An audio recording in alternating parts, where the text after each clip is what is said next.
The man stood over the girl and really enjoyed it. It was pouring rain outside. Eusenial asked him to wait, but the man didn't stop saying he was very glad he found her first. Eusenial approached Tesbalun Nazivul and asked if it was true that he had ordered the execution of the Marquis's eldest son. The man confirmed this and said that it was because he made a mistake. Eusenial didn't understand what he did, but Tesbalun said that he proposed to her. The lady was in shock. The man did not understand how he dared to propose to his Eusenial. Tess said that he really loved her.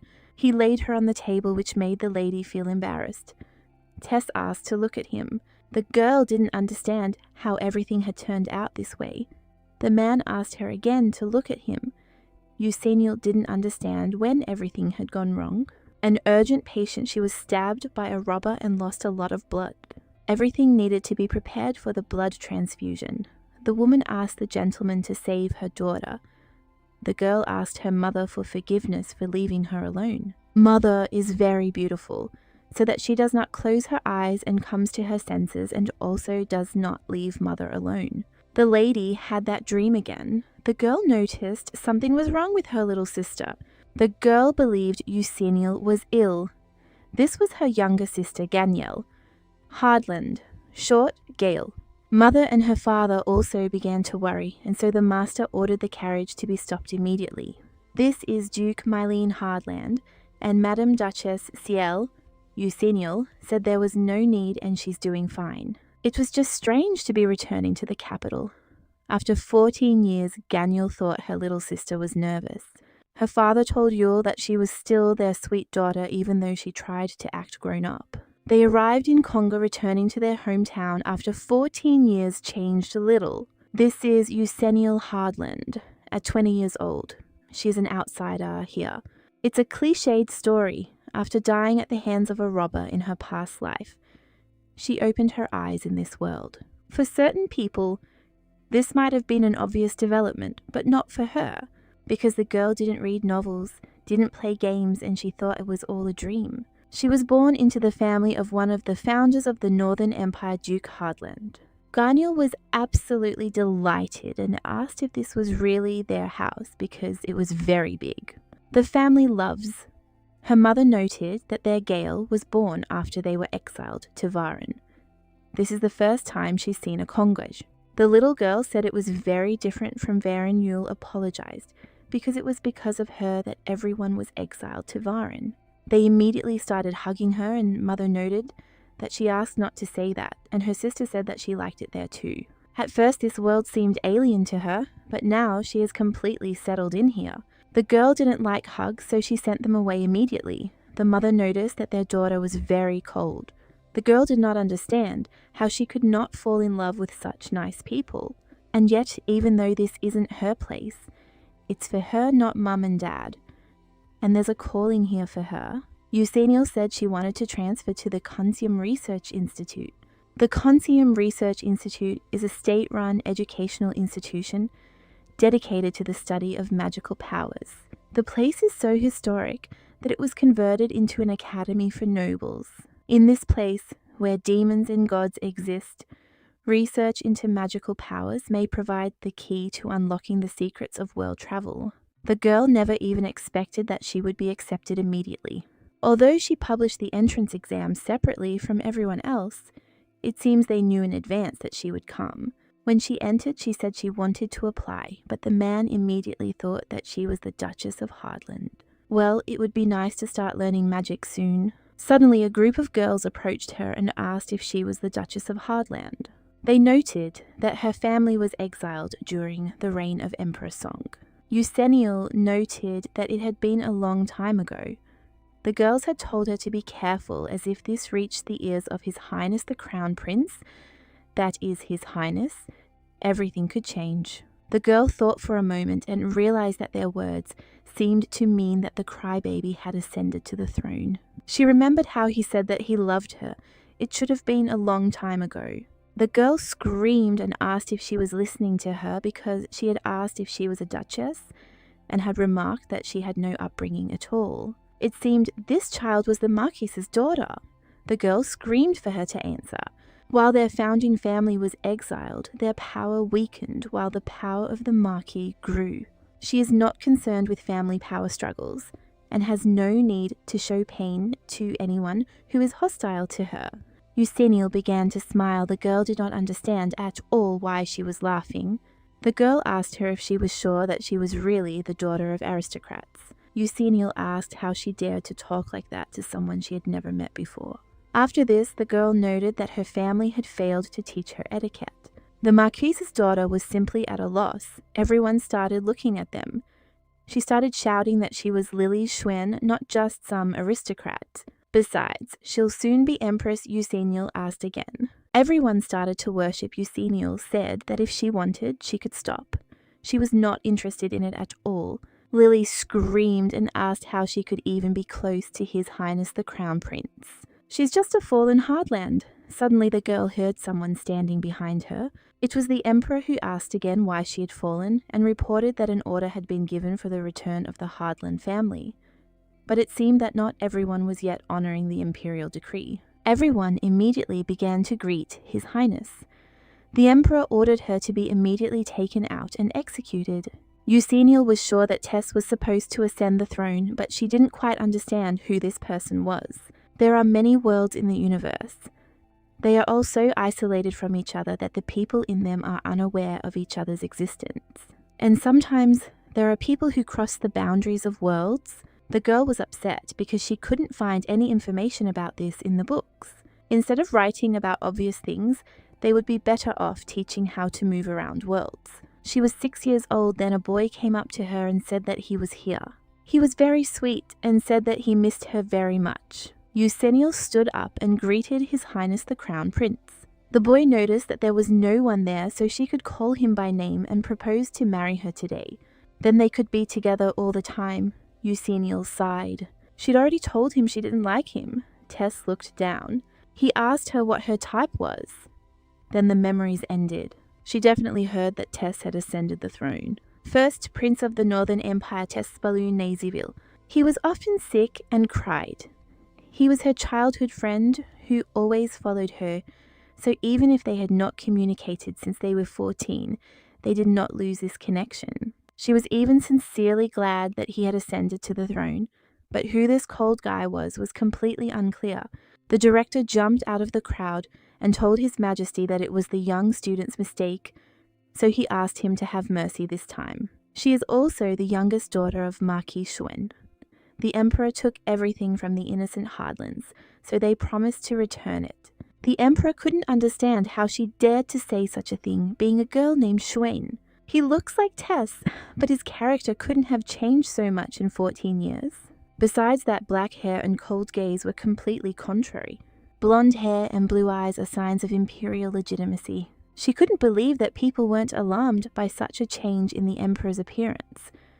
It was strange. Eusenil asked His Highness for forgiveness and asked him to pardon Lady Schwen. She noted that people had made a big mistake, but if he forgave her, people would respect him even more. If this man really is that crybaby, Tess, then he listens to her, and perhaps he has completely forgotten her because 14 years have already passed. She is Eusenil Hardland. The Emperor remarked that the Duchess has a small heart and that it is noble to ask forgiveness for someone who insulted her family. The director nodded in agreement from behind. This expression meant that this person was Tess. The Emperor ordered that Lily Schwen not be killed, but that she be sealed in the palace dungeon. He would also like to see the academy and invited the Duchess to join him. Eusenil, of course, was not against it and did not understand how he had changed so much. They reached the path, and the lady was very surprised because he did not say a word to me on the way. Eusenil doesn't feel the magic that could have changed his appearance so much. There is no paint or contact lenses in this world, so she cannot believe that a person has changed like this. Perhaps there is magic she doesn't know about. Suddenly the Emperor turned to her and immediately rushed to hug her. The girl did not understand what was happening. The Emperor said that he had made a mistake. Perhaps she was angry that he was so late. That's why she called him His Majesty and bowed her head. Tess asked her to forgive him and immediately burst into tears. He thought she had forgotten him.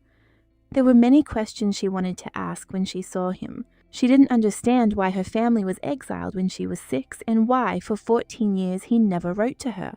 But seeing him crying again when he is alone with her, she feels weak just like she did when she was 6 years old.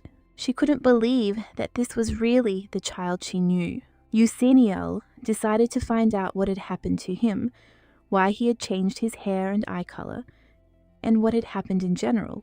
The guy thought she just didn't like it, but the girl said that wasn't the issue. It doesn't look like magic. The Emperor said he apologized, because that's how she tastes. Black hair and black eyes. She said that this is her type. Even back then as a child, Tess said that now that he was Emperor, they would no longer have to be apart, and she will not have to put up with insults as before, because everything that belongs to him also belongs to her. Everything is so strange, she feels perfectly trapped. The Emperor said that he loved her and now they could be together forever. Euceniel was nicknamed the child who doesn't cry since childhood. They thought it was creepy and strange. She never cried and constantly looked at her parents. Tess, on the other hand, was always a crybaby, a strange child who cried and felt pain whenever she saw people. The Emperor was worried about the Crown Prince, who did not have a single friend. So he arranged a meeting between the two strange children to see if they could get along. Tess said his eyes were fine. Tess followed her everywhere. Euceniel didn't just hate him. This child irritated her because he showed up and left under all sorts of excuses. The girl was upset because she couldn't find anything again and didn't understand if there was even a way to return home. Then Tess came to her and said that he missed her very much. He thought that something was wrong and that she seemed to be ill. The girl smiled and said that we needed to go out through the door. However, sometimes his behavior amused her. He said that if he and Euceniel got married, then he wouldn't have to go back and forth. The little girl told him that you can only get married after 20. Back then, everything in this world seemed ignorant to her, and she dismissed it as just a childish quirk. No matter how sincere he was, she couldn't believe he'd changed just because of her words. The girl thought it was simply impossible. Tess asked her what was wrong and assumed she was thinking about something else. When she stood in front of him, he was upset. Suddenly Euceniel pushed him away and shouted at him to stop. She told him to calm down because she wouldn't let him go any further. The gentleman noticed that she was still cold. Euceniel asked if it was true that he had changed his appearance because of her. He confirmed this and said that he also changed the Imperial costume to suit her taste. The girl said she liked people who looked good in black. After that, the guy asked her how she liked it now. Euceniel has no idea how it all turned out this way or what the hell is going on. Tess told her that if she wanted, he could change everything to black, anything she wanted. The girl asked him to tell her how he changed his appearance. In response to this, the gentleman remained silent, so the lady once again asked him to answer her. He was surprised that she was interested and said that he would tell her everything if Euceniel married him. He always behaved the way he wanted, but she doesn't understand how she can avoid it. Her family was exiled to Varen. Perhaps this influenced his appearance. Euceniel said she had had enough and was going home. The Emperor asked if he could do the same, as he had often gone there before Euceniel said he couldn't. He has a gift for her, but the lady said that she will do without it. Tess asked if she would say that, even if it was a pass to visit the Imperial Library. Tess has expanded their library and she'll find more books on magic. There than in Consium, she can borrow whatever she wants except for the forbidden areas. All this is because she liked to read books. The lady turned away again because he began to touch her again. Tess promised to wait for her at the palace, but she had to hurry because his patience was beginning to wear thin. After that, he disappeared, and the lady realized it must have been teleportation magic. He can use your magic. That's why the girl was so shocked. Euceniel was practicing fencing, and her opponent asked them to take a break. Her opponent was her childhood friend Ethiel Bonaparte. He noticed that the lady was overdoing it that day. Euceniel noticed that he was still weak, so he seemed to be. The gentleman thought that she was probably the only one who called the Imperial Knights weak. He believed she was too powerful due to her elven blood. She hadn't even returned to the capital before she'd already enrolled in Consium. He'd only been practicing for a few days since his founding. Usaniel assumed he'd written to her because he'd been so busy with the knights. Atil began to say that he sent her letters all the time and tried hard to write them. Usaniel noted that he had visited the Imperial Palace while she was in Varan, and so she wants to know if he thinks Tess has changed. The guy noticed that His Majesty was always with them, and it seemed that he had not changed. From that day on, she asked her father and everyone around her about Tess, but they all answered the same way. They didn't know his appearance had changed. The guy also added that he was a little scared. After His Highness ascended the throne, a bloody wind arose. That's why Atil asked his friend not to interfere in this. In fact, she also has a feeling that I shouldn't get involved in this, but she couldn't pass up the chance to learn more about magic, so she came. The Emperor was glad because finally she was here. He had been waiting for her, his Usaniel. The gentleman asked if they heard he was the youngest daughter of the Marquis of Suane. The man heard that this happened because of the Duchess of Hardland and the fact that her family had returned to the capital. Everyone was interested in what would happen if she really became Empress. Everything was as Usaniel expected. Rumors began to spread. Your empire is divided into two branches.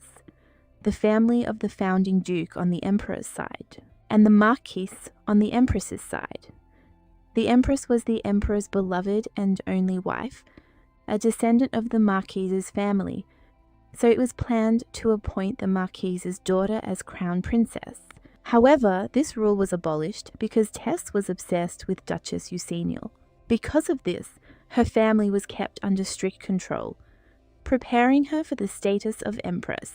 And as soon as she returned, rumors began to spread that she was going to the Imperial Palace and that she did not want to hurt her family anymore. Times were hard enough. They were already exiled for 14 years because of her. 14 years ago, in the Emperor's throne room, he was grateful to the girl for this visit. Usaniel noticed that His Majesty was in some strange state. The Emperor said that he called her because he wanted to ask her something, so he asked her to answer honestly. He needs to know if she likes the color black and if her ideal type is someone with black hair and eyes. The girl confirmed this, which was followed by laughter from the Emperor. The mother covered her daughter, and the Emperor shouted that his son had even renounced religion, and all he was doing was calling for their daughter. Because of this dishonorable child, this happened to his son. Mother asked the Emperor of the Northern Empire to speak correctly. Elves are a symbol of purity and innocence, and it goes without saying that her daughter is tainted by elven blood. Whatever happened to his son, it was his choice, so he shouldn't take his anger out on her daughter. The Emperor ordered that this child be sent to Varan and locked up for life. The parents said that they would never leave her alone, and the Duke said that he would rather send his whole family away. The Emperor noted that it was even better this way. The biggest problem was the Hardland family. Usaniel never thought she would ever return here. The atmosphere here is still so unfriendly. The girl was simply delighted because the library was much larger than the previous one. The man asked who was there since entry was prohibited to everyone except members of the Imperial family. The man was delighted to see Usaniel before him. The lady remarked that 14 years had passed and he was still the same. Although His Majesty said that she would come, he had not seen his lady for so long. The man said it happened as soon as he was crowned. The Emperor ordered her to stock up on all the books she had been interested in her youth and preserve them. Usaniel realized he had truly been thinking about her all this time. Here in the Book of the Forbidden Area. The man also asked them to call him if they needed anything. Usaniel was very grateful to him. She read books Tess's changed appearance and those words of the Emperor when he exiled them to Varan. Even though he hadn't forgotten her, she would ascend the throne, leaving them in exile for another year. She continues to feel a burning sense of resentment from everything. It's not that she hated her life in Varan, it's a dead land where the snow doesn't melt for a year. She met a good fencing teacher and did not neglect training. He was far from the control of the empire or the gossip of the nobility. Many of their families were treated differently there. It was difficult to find a book about magic, which would describe the way to return home, and she knows that it is not his fault. But suddenly the Emperor approached her and greeted her. She couldn't treat him as if nothing had happened. Usaniel was irritated when she saw him because she had deliberately neglected to write her name on the visitor list. She also snuck in here secretly, so she doesn't understand how he knew she was here. Eusenio didn't understand why he continued to be nearby. The guy said that it was all because of this, that he loved her. So the girl asked him to give her an answer. She wants to know why no one is aware of the changes, as if nothing happened. Tess didn't quite understand what she was talking about and asked if she was really interested in him. That's why he's glad. How sweet he thought it was. The lady grabbed him and said she had had enough of this. After all, she had said she wouldn't allow this to happen again. After a short silence, the emperor laughed and remarked that she was so strong. Eusenio told him to stop acting like that because she had told him so before. Tess pulled her close and told her he liked her right then and there. Eusenio said again that she had had enough of this and pushed the gentleman away. The emperor noticed that she was rather rude and pushed him away forcefully. Eusenio told him to be grateful she hadn't hit him. Tess remarked that he'd heard she had a good fencing teacher in Varin, and the girl has become stronger than when they were children. He also knows about the teacher, her childhood friend, a weak child and a crybaby in general. Not only his appearance has changed, he seems to be different. The girl didn't understand what strange feeling was enveloping her. She was also anxious, but she still caught herself thinking that he was attracting her gaze. It's only because she likes this image, frankly speaking, it is beautiful. The emperor chuckled because she really does like black, and he is very happy for trying to catch her eye. He decided that this meant that it was worth it. So these words made the lady think. She asked again how he changed his eye color and hair color and why people don't notice these changes. She asked him not to avoid answering this time. The gentleman fell silent, after which he said that he was connected with the Imperial palace. The first emperor united the northern lands and founded an empire. Despite the constant attention of neighboring strange people against the rebellion from the southern empire, as well as conflicts with the nobles, everything remained unchanged. So what would happen if they betrayed him? He linked himself to the Imperial palace to see everything that happened in the castle. Since then, the oath continues, and each subsequent emperor inherits this ability. In other words, it's his territory. Eusenio noted that she hadn't even thought about it that way. This is a secret known only to the successor, and he is also stronger than his predecessors. If a person has ever been to the castle, he has the ability to control its memories. Eusenio noted that it made sense, but he said it so flippantly. Every aristocrat was present at his coronation, so it's no wonder no one notices a change in him. The emperor noted that she was a quick learner as always, but it didn't matter how strong the emperor's magic was. It is a common practice for power to be passed down from generation to generation after the death of the ruler unless some powerful force is involved. As the girl thought she needed to learn more about magic, Eusenio asked why her memory was intact. The emperor told her that it was all because of this that elven blood flowed through her. The child of light, like elves and fairies, is immune to the powers of the royal family. Eusenio decided to ask why he was so calm then, but the emperor did not immediately understand what she was talking about. She could tell everyone that the emperor had deceived them, and she wondered what would happen if she did so.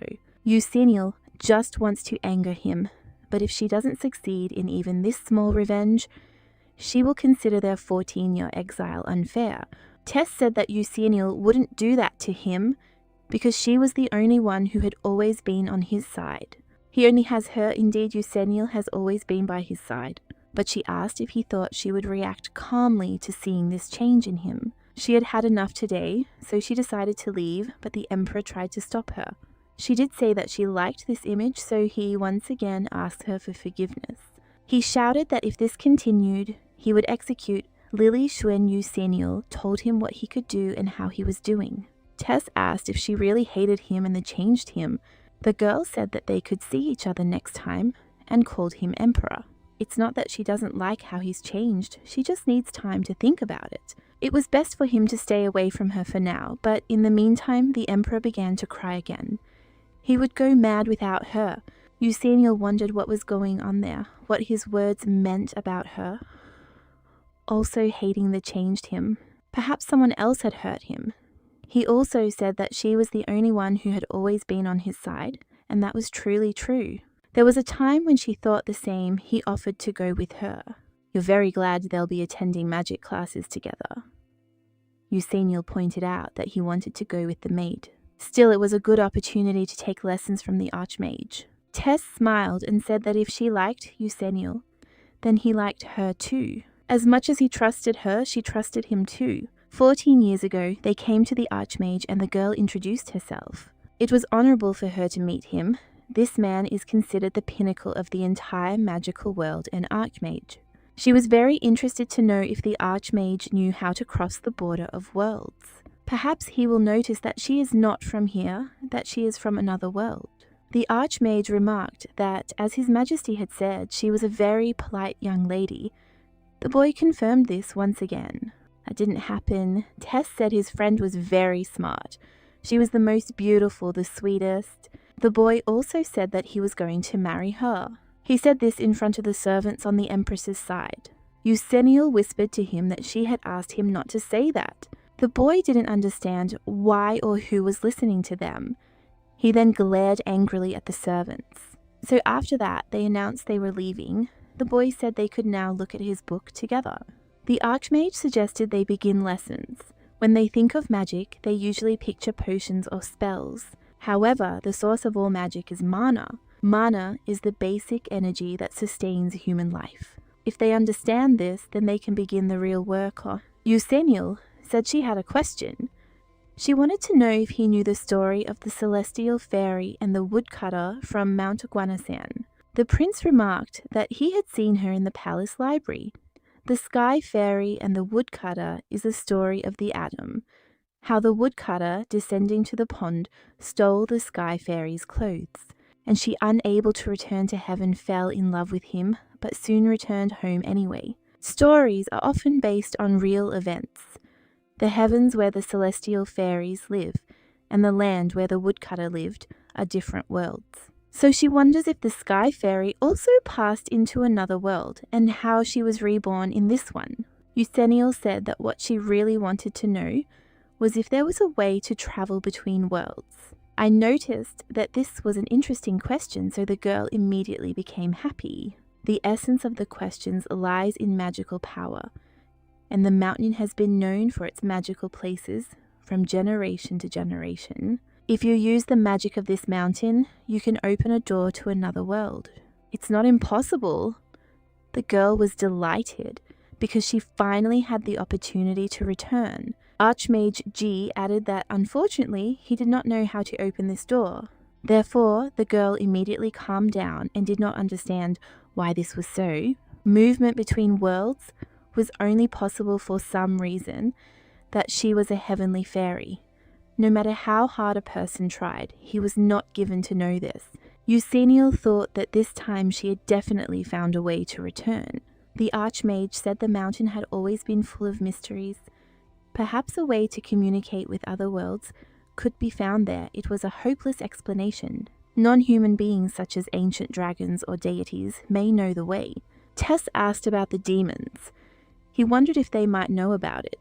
The archmage asked His Highness what demon meant, since such ominous words could not be spoken. Demons are evil creatures that seduce people with sweet words. In the evening, the boy noticed that he slept very well in Eusenial's room. The girl got angry because he started following her even to the carriage and said that he also wanted to go to her house and sleep with her. Eusenial asked him what would happen if His Highness scolded her for this. The boy said that's why it's better for her to sleep in the palace.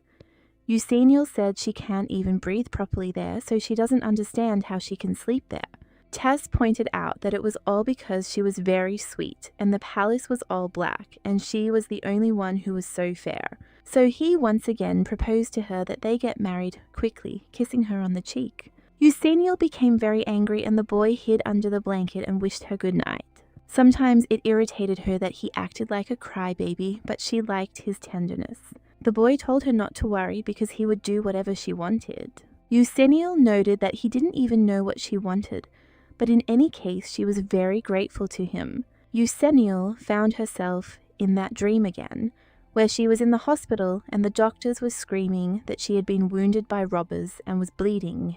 She again saw her mother lying over her and asking for forgiveness for leaving first. She wanted to tell her mother that she felt so strange, as if her body had been torn apart. She is in so much pain that it cannot be described in words, so she asked her mother for help. After which she woke up. She was awakened by a prince who looked strange. She was surprised that he was next to her, after which the girl asked him to move away a little. Eusenio said that he doesn't even try to listen to her. Tess said he tried to wake her up because he thought she was having a nightmare. After that, the boy asked again what she was doing. He was serious, but she kept repeating that it hurt. Yes, she is in pain. The pain from that knife stab still hasn't gone away. After her reincarnation, she constantly dreams about her past life. The moment when she is wounded by the robber, the moment of death in the hospital, all this is repeated over and over again. It was as if she were a stranger in this world, as if everything was pushing her to return home. As if she were cursed, Tess heard this without asking what she said. The girl said it was nothing special and it was just some nonsense. He really just wanted to wake her up. Of course he wanted to kiss her, but he refrained. Eusenio called him to breakfast. At breakfast, her mother met her and took her in her arms, so the girl noticed that her mother was very strong again today. The mother remarked that she was an elf, after which she asked if their daughter had slept well. She's still little, so she should sleep with them. Her father came up behind her and remarked that it would be better this way since the crown prince was here. Seal agreed that he was right. The little royal family, or rather the little crown prince. The boy greeted the Duchess and they began to eat. Tess noticed that his arms seemed completely weak today. He sighed and said his fingers hurt a lot. Eusenio gave him her food and asked him to give her his hand. She thought he had hurt himself again. The boy became embarrassed. Her mother noticed that Yule seemed to have a weakness for the crown prince. The baby turned to her and said that it wasn't true and she just did it because he said it hurt. Their family in this world is quite harmonious and happy, completely different from her previous life. Her father abandoned them and moved to another house, and Mom took care of them herself. Well, Mom, already in poor health, was made worse by Dad's affair. But she told her daughter that everything was fine and that her mother would take care of her instead of her father. Her mother always gave her love, but she lived with the word pain in her mouth. Maybe that's why when she looks at Tess and cares about him, I think she cares about her mother. They both cry a lot and are quite clumsy. They even have similar personalities. Even if it hurt, she always smiled. She felt very sad because she remembered her mother. The girl made sure that after her death, her mother would still receive treatment. Not that she was thinking about the worst. And she didn't love her parents here. She will always be grateful to them for the love they gave her. But she constantly remembers her mother screaming at her not to leave her alone. Unlike them, she only had one mother. She needed to return to her own world, and then all these nightmares and the pain from the wound would go away. But she constantly remembered the Archmage's words, that perhaps in the mountain there would be a way to contact other worlds. She turned to her mother and said that she had heard that elves, unlike other people, were closer to the world of fairies. And then she believed that perhaps she knew how to move between worlds. She needs to go back. No, she must go back. The 100th day before the Hardland family's expulsion from the capital. Mother asked again and asked why she was thinking about this. It would be nice to be honest and ask for help, but these people loved her with all their hearts. Like their own daughter, she can't say she wasn't from here all this time. Batman, she said, because she took lessons from the Archmage, there were some things she didn't understand. Since she was the only one in the capital, she decided she knew the answer. Mother asked her husband if he had heard it. She felt so pleased that Yule acknowledged her. Eusenio silently apologized for deceiving them. Mother said that, unfortunately, she could not tell her anything about other worlds. The little girl started asking why this was so. Since she was from the fairy world, it was a secret. Unlike the fairies who were born there and live there, the elves live in the human world, and due to restrictions, they are forbidden to tell any truth. It's a kind of contract, an agreement that maintains security and world order. The girl realized that this was like a contract with a god, and asked which deity had done this, since she had heard that 2 gods ruled the continent. Her mother doesn't know this. This upset the girl because it was a complete failure. Her mother was her last hope. The prince turned to Eusenial and remarked that it would be better to calm down a little. Eusenial was busy and upset because she had seen the book before and now it was gone. But suddenly she found it and saw that in the beginning there was the god of light, Lux, and the devil, the god of darkness. Lux built the continent and taught people to protect themselves from the temptations of the devil. When after some time the god disappeared, the continent was divided into two parts, those who believed in God and those who did not. This led to repeated wars. Eusenial was upset that this whole story was about a god. Further on, it is said that the Northern Empire relegated to the Southern one after the appearance of the first emperor began to win. Unlike the Southern Empire, the Northern one has no state religion. Therefore, theological research is absent here. Lately, much of the Northern Empire has begun to believe in Lux. She thought she'd get more information. Things weren't going as she thought. Tess lay down with her and told her that something was wrong with her today. Eusenial asked the boy if he was planning to return to the palace. The boy said he would stay with her for a while and then leave. Eusenial was surprised that he liked her so much. Tess said he really did like her. So he suggests they live together. His father said he could marry a good man. Eusenial asked him never to speak like that in front of others. But the boy didn't understand why. This is so because his mother constantly monitors this. She even holds regular meetings of the children in order to connect her son with the Marquise's daughter. She couldn't believe that this fool didn't notice it or simply didn't want to notice it. The girl told him that marriage usually occurs after one reaches adulthood. Tess asked again if that age was 20. Besides, her taste is different. Tess was upset and said that he knew that someone who doesn't cry knows how to use magic and isn't arrogant. With hair and eyes as black as the night sky, Eusenial noted that this was exactly it. So she asked him not to say that Tess said that he had blonde hair and blue eyes and that's why he started crying. And he thought that perhaps she would change her taste for him. Eusenial turned to him and said that when he cried, he had already made a mistake. She also added that she wouldn't be able to change her taste. Tess was very upset because she still couldn't love him. He can after all allow her to take the books and classes she likes, the jewelry and dresses she wants. Eusenial told him again that she had already told him that it was not about money. She cannot change her preferences by force, so she called him to follow her because she needed to return to the Imperial Palace. The boy said something, but the girl didn't hear it and asked again. He doesn't want to go back. He doesn't want to be far from her. So he said he would go if she took his hand. Eusenial is always kind to him, but that's not enough. He wants her to care for him and love him.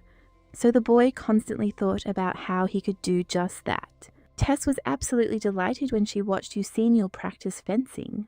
He said she was really cool.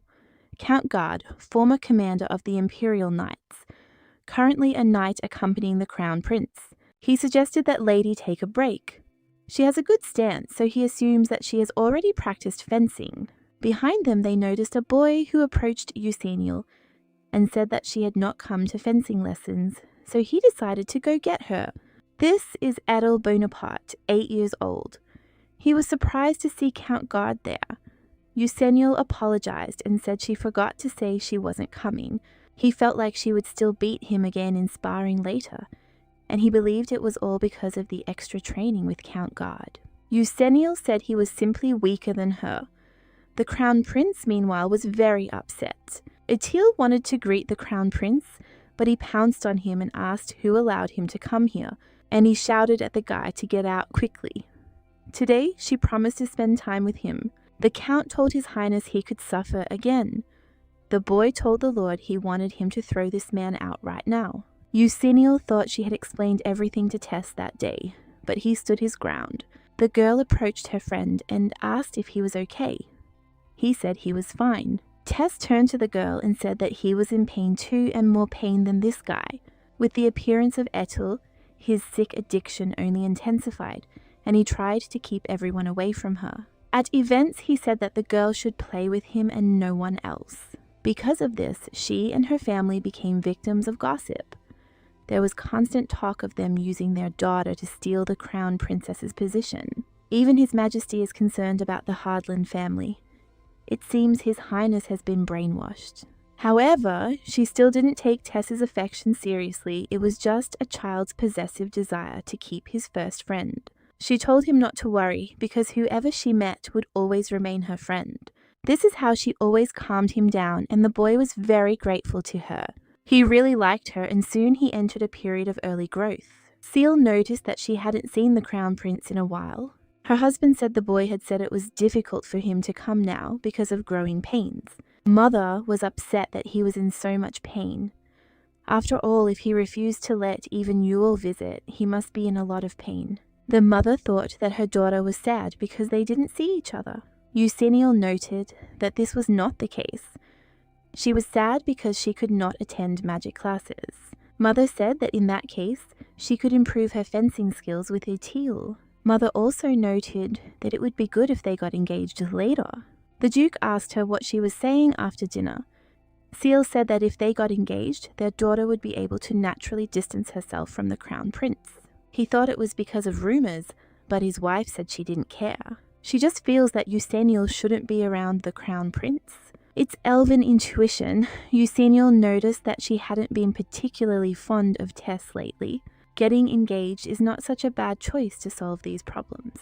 If she has a fiancé, the crown prince will have no choice but to watch his behavior. And the increased attention to their family will also go away.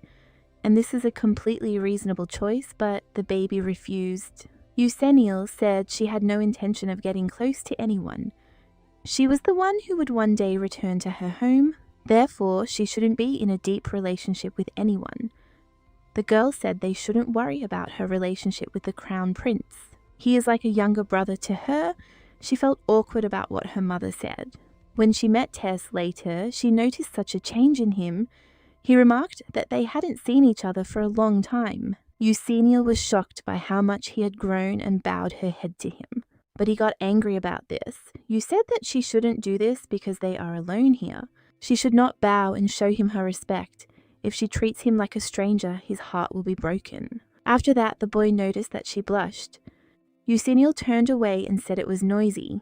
It's all because she feels bad every time she visits the palace, and she's tired of paying attention to etiquette people's glances and close supervision. Tess told her not to worry about it.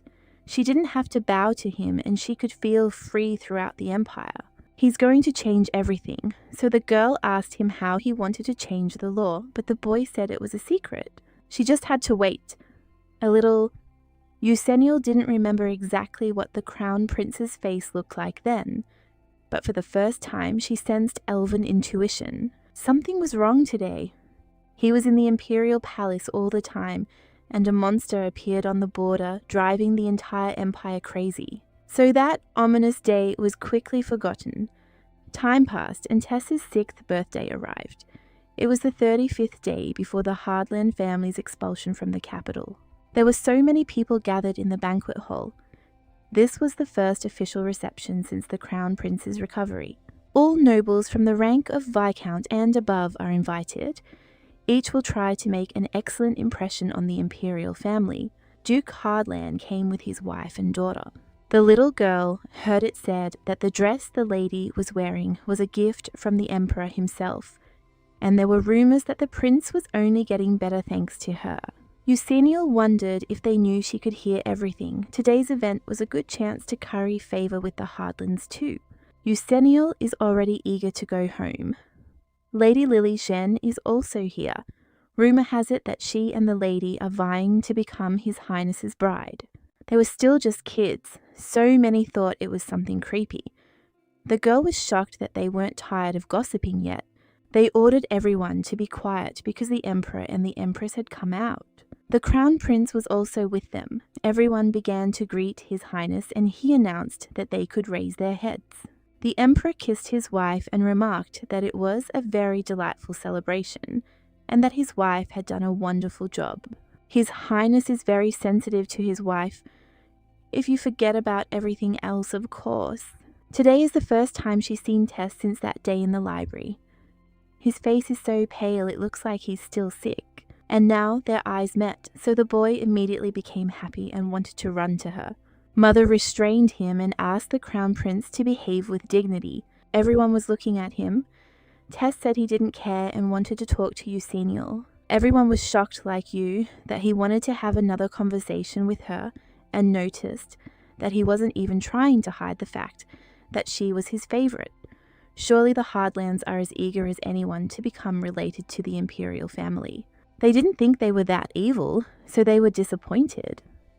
Everyone was curious how he managed to attract the Crown Prince's attention. All of His Majesty's close associates had gathered here, and this gossip had already cast a shadow on her family. Seal told her daughter to ignore it. Eucenial doesn't want their reputation to suffer any further. Eucenial turned to His Highness and apologized for being late. She asked permission to congratulate him on his birthday. The boy didn't understand the point of all these formalities. Eucenial knows that Tessa doesn't like this kind of treatment. He asked why she speaks to him like that, but still the girl had to draw a clear line between them. The girl was delighted. Once again, all the guests had finally switched their attention to the banquet. It was very good that the Emperor intervened and said that she had very wonderful manners, and remarked that she was simply a model of politeness. They were eager to visit and were waiting, so the exchange of pleasantries can end here. They decided to start celebrating. From now on, Tess would also observe decorum. They would have to keep their distance at events like this, but she didn't think it would upset him so much. Most likely he feels abandoned. Suddenly someone approached her. It was Adel. The boy asked her why she was standing there alone, after which she noticed that the guys wanted to talk to her, so he called her to follow him. But she doesn't want to talk to anyone, so she stands to the side so he can talk to them himself. The boy noted that he could not allow her to be left here alone. True friends did not do that. Eucenial asked, so Leon traded their joint fencing lessons for a meeting with the Knights of the Imperial Guard. Etil noted that she knew that he dreamed of taking the place of captain of the Imperial Guard, so he could not miss such a chance. There would not be a second such opportunity. Unlike other Knights, warriors from the Imperial Guard obey the Emperor himself. Those wishing to join their ranks undergo a rigorous selection process. Eucenial would have asked how he managed to obtain the invitation letter. It was all thanks to His Highness. The girl couldn't believe it, because the Crown Prince had done all this. Etel remarked that he had heard that he himself had asked his father for the favor, and he thinks he's recognized the boy's incredible talent. But Tess dislikes Ethel, so she wonders why he'd help him. It seems he's still not fully recovered. He took some imported potion, but even that didn't help. The guy told her to be quiet because she started talking about it very loudly. She was shocked that everything was so bad. The little girl said that she thought it was all because of her growth. Etil doesn't know the details. Meanwhile, the Crown Prince was watching all of this. The girl clearly remembers that day. Suddenly a terrible storm broke out outside the palace. A monstrous thunderstorm knocked out the windows, and Tess lost consciousness. The Emperor was horrified when he saw what had happened to his son, and ordered the court physician to be quickly summoned.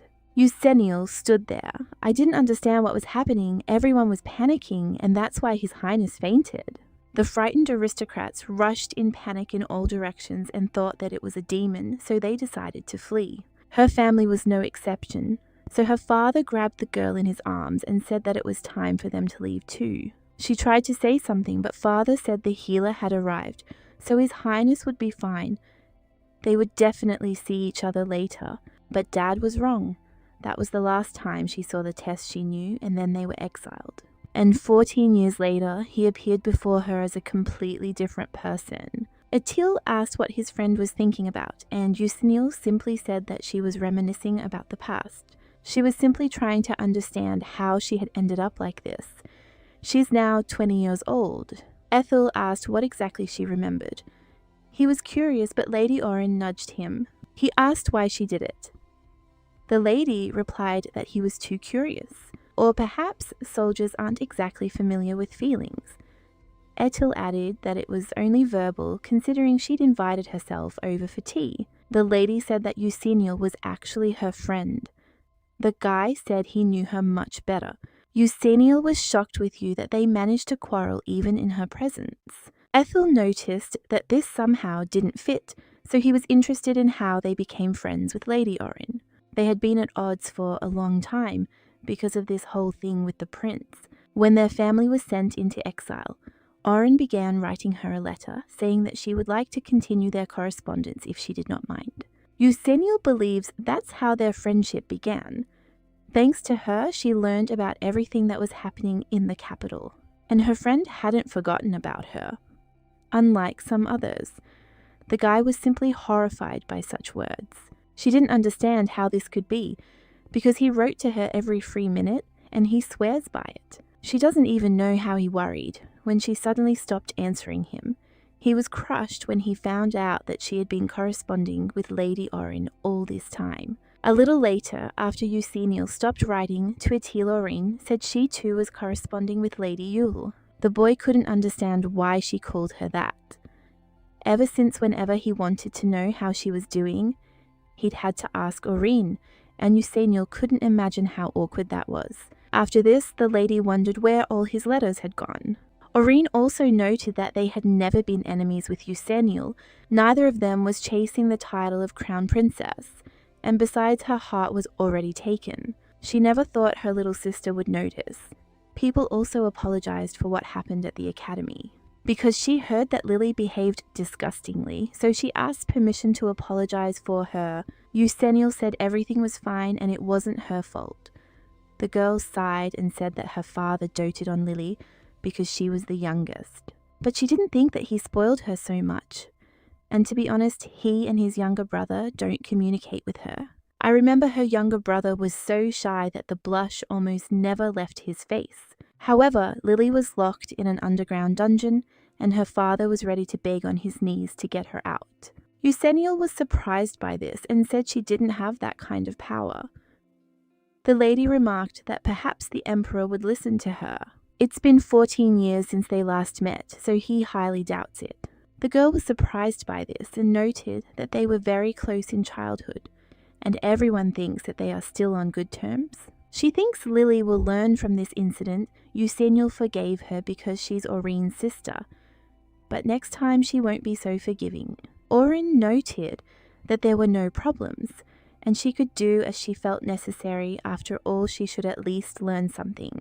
When the girl sent the guests away, she unexpectedly appeared here again. Her parents planted this tree in honor of her birth, and she and Tess often played under it when they were little. She thought that this tree would die because after their expulsion there was no one to take care of it, and it grew very tall, after which the emperor appeared next to her again. She heard this and said that she had already told him to stay away from her. Tess said that he had no choice. She did not come to him and he had to look for her himself. Eusenial said she would ask him not to come to their estate anymore. The boy didn't understand why, since he had been there often before. He couldn't believe that she actually hated him. He started crying again. Tess continued to ask for forgiveness and said that he was even ready to pardon Lily if she wished it. He only asked that she not do that to him. Eusenial said that she doesn't hate him at all, but now that he has inherited the throne, they can no longer be friends like before. Eusenial doesn't want nasty rumors to spread about her family again. The guy told her not to worry because no one would dare to utter a word. He gave his word for it. Tess had promised to give her everything she wanted. He speaks the same words he spoke many years ago, as if nothing had changed. She couldn't believe that she was the only one who had changed, so she said that she would then address him as she was used to, but only in private. And he shouldn't come here again. Her parents will be embarrassed if they see him. Tess was very happy and began to hug her. She asked him to be easier because she could not breathe, and also noticed that he was sticking. Yes, over these long 14 years we had to go through a lot, but now everything is finally working out. She enrolled in Conceum and was given access to the palace library and can now devote her time to studying magic. Tess is fine, and her family has been allowed to return to the capital, so she can return to her world with a light heart.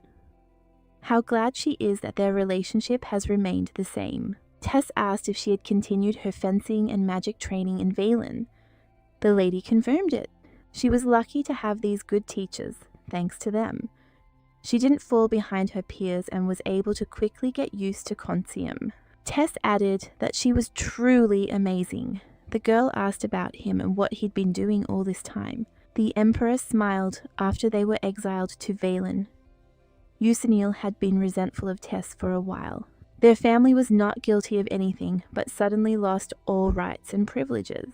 Tess hadn't sent her any news, and she thought he was doing just fine without her. But when she found out what had happened to him, they say His Majesty has rarely let the Crown Prince out of the palace since his birthday. Only nobles below the rank of Duke are allowed to enter the castle. The Empress gave birth to her second son. The girl was trying something today about Tess having a younger brother, and her resentment turned to shock. After the birthday of another contender for the throne, he must have had a hard time. His parents were probably unhappy with how he had changed. Tess thought it was obvious he had been thinking only about her all this time. Eusenil asked if that was why it took him a year after ascending the throne to return them to the capital. He doesn't even know how long she's been waiting for. This Tess asked if she really wanted to see him again that much. He took her hand and said that it made him immensely happier. After that, they almost kissed, but the lady moved away from him and said that she did not want it. This is not true at all. She wanted her family to be allowed to return home. Tess said that he was filled with impatience for their meeting every night. He managed in his mind to give him the gods a chance to see her face again. He missed her so much. After they looked into each other's faces, the lady began to blush and the prince noticed it. He thought that perhaps she had a fever, but the girl said that it was him and that he was acting strange. Tess was surprised and asked again. He also noted that he had always been like this. Eusenil couldn't help but agree, but added that things were somehow different now. Come to think of it, Tess had touched her often before, so she didn't understand why his touch was so exciting to her now. Tess asked how exactly it could be different. The girl realized she needed to think clearly. She was probably embarrassed because she hadn't seen him in a while. She didn't understand what had happened or what had caused such a sudden change. The prince said that everything was fine and he would wait until she got used to it. Eusenil asked him to stop. Tess remarked that if he did, she'd have to come to him more often. The girl asked irritably if he thought she was burning with desire to see his face every day. She would be busy with research, so she wouldn't be able to visit him. Tess said no, and she would visit him. After that, he kissed her hand. Eusenil doesn't quite understand what's going on. She thought it was a bit of impudence when he said she'd be visiting him. Well, she was also curious about what exactly he meant. He left some ambiguous message and then disappeared, leaving her confused. She noticed that the light was on in the reception area and did not understand why it was on at such a late hour. When she went inside, she saw that the Marquis was there and he immediately rushed towards her. The Duke couldn't understand what Marquis Swain was doing. The girl was completely shocked when she saw him there. The Marquis simply begged for help. The girl realized that it had begun. Eusenil asked her father what was going on. The Marquis continued to question what had happened, asking her to save his daughter Lily. His daughter has already spent several days in a cold dungeon and she may die. Eusenil noted that she had no idea why she should listen to this. The Duke asked the Marquis where his manners were. Lily Schwinn was imprisoned for insulting her family. As the injured party, there is nothing she can do about it, and if he came to ask her for a favor, then maybe he should be more polite to her. Still, the Marquis agreed she was right about everything and apologized for his rudeness. He asked her once again to save his daughter. She was impolite, but she didn't deserve to die. Eusenil sighed and said that she didn't understand why he kept saying that. But even if the Emperor had allowed her execution, the order alone wouldn't have been enough, since she was the Marquis's daughter. First, it must be approved by the aristocratic confederation, but not a single member will allow this. The Duke declared that the confederation no longer exists. The Emperor abolished it, sending more than half of the active participants to the chopping block. Now she understood what Etel was talking about when he said that when His Majesty ascended the throne, a bloody wind arose in the Empire and therefore it was better for her not to get involved with him. While they were away from the capital, everything turned upside down. Finally, peace and quiet. At least the Marquise's son turned out to be a reasonable young man. If he hadn't taken it, the Duke would have had to call the guards. It's already good that the father was nearby. The son took his father home. The Marquise was indignant and told him that he was shocked with you, that he did not feel sorry for Lily at all. The Marquise's son also asked for forgiveness for his father's behavior in front of the lady. They will return to them for an official visit, and he apologizes again. Unlike her father, Nuss has control over himself and reminds her of Orin. She suggested to her father that they return to their previous conversation. The Confederation no longer exists. Its members were indeed sent to the scaffold. The Duke heard that some nobles were preparing a coup d'etat while they were in Valens. However, the rebel leader Duke Rantier died suddenly, and after the Imperial Knights swore allegiance to the Crown Prince, the conspiracy was forgotten. Now, the lady understood why Tess had ordered the traitor's execution as soon as he inherited the throne. His number exposed the criminals and confiscated all their lands and property. Now their property belongs to the Empire. Having learned about this, he was even glad that they were not in the capital at that time. Otherwise, they could have fallen into hot water. They say the Emperor has become much calmer since they returned from exile. But the atmosphere in the palace is still hardly friendly, so she must be careful. Eusenial said there was no need to worry. His Majesty would join them after the morning meeting, so she could wait for him here. Eusenial planned to stay away from the palace for a while, but learned that the aristocrats wanted to overthrow the crown prince, and now she can't do anything about her anxiety. Everyone probably thinks the Emperor is an inhuman tyrant, but they don't know what Tess is really like. She wants to make sure he's okay, and at the same time ask him to release Lily Shuen. Afterwards, the Emperor approached her and greeted her. He realized that as she could see, he was right. He said she would visit him. He left with a smile and joy. She wondered why he was so strict with Lily Shuen. She didn't deserve such a harsh punishment. Tess pointed out that it was all because of this that she had insulted her. And besides, she was not so worried that he wanted to feel even less sorry for her. Eusenial didn't understand what I was doing to her. She was just her friend's sister, and she didn't want anything to do with her friend's family. Tess said that in that case she should kiss him, and then he would let the girl go. Just one kiss. Silence followed. After a few seconds, the guy became upset because he almost succeeded. Tess thought she was going to kiss him after all. The girl blushed deeply and asked what else he wanted. Well, this time this will do. Her hand tastes good too. Eusenial said she had had enough. She knew she couldn't cook porridge with him. Tess, please, because it hurts him to drink. The lady said it was natural. He thought she was angry with him, but she wanted him to shut up already. The Emperor promised to spare Lily. Eusenial shouted that she didn't care. He could do whatever he wanted. The girl was a little reluctant to believe that she really almost kissed him. She had to put him in his place. Tess asked her not to be angry with him. He apologized again. She decided not to put him in his place. After all, it was Tess, the crybaby who was afraid of everything, threw tantrums, and followed her around. She had to constantly look after him because he was very fragile and frail. He was like a little brother to her. At least that's what she thought. Tess assumed she would accept his apology. Eusenial didn't understand at all why her heart began to beat faster. Eusenial sighed. She thought her heart would jump out. She had to summon all her self-control to keep her feelings from showing. It's a good thing she managed to escape. If Tess finds out about this, she will immediately lead her down the aisle. The girl's heart was beating very fast. She thought about how well the white suit suited him. After this, the girl became embarrassed again because now she was only thinking about what she decided to throw it out of her head. But she still couldn't push the Emperor away. Even his scent made her tremble. His every gesture beckons her. When he's near her, body becomes unbearably hot. He changed so much for her and lost so much because of her. He invades her thoughts again and again, no matter how much she tries to forget about him. She seems to be as obsessed with him as he is with her. She needs to focus on returning to her world, but she's not sure she can simply turn a blind eye to how much he suffered for these past 14 years. The butler met his lady at home.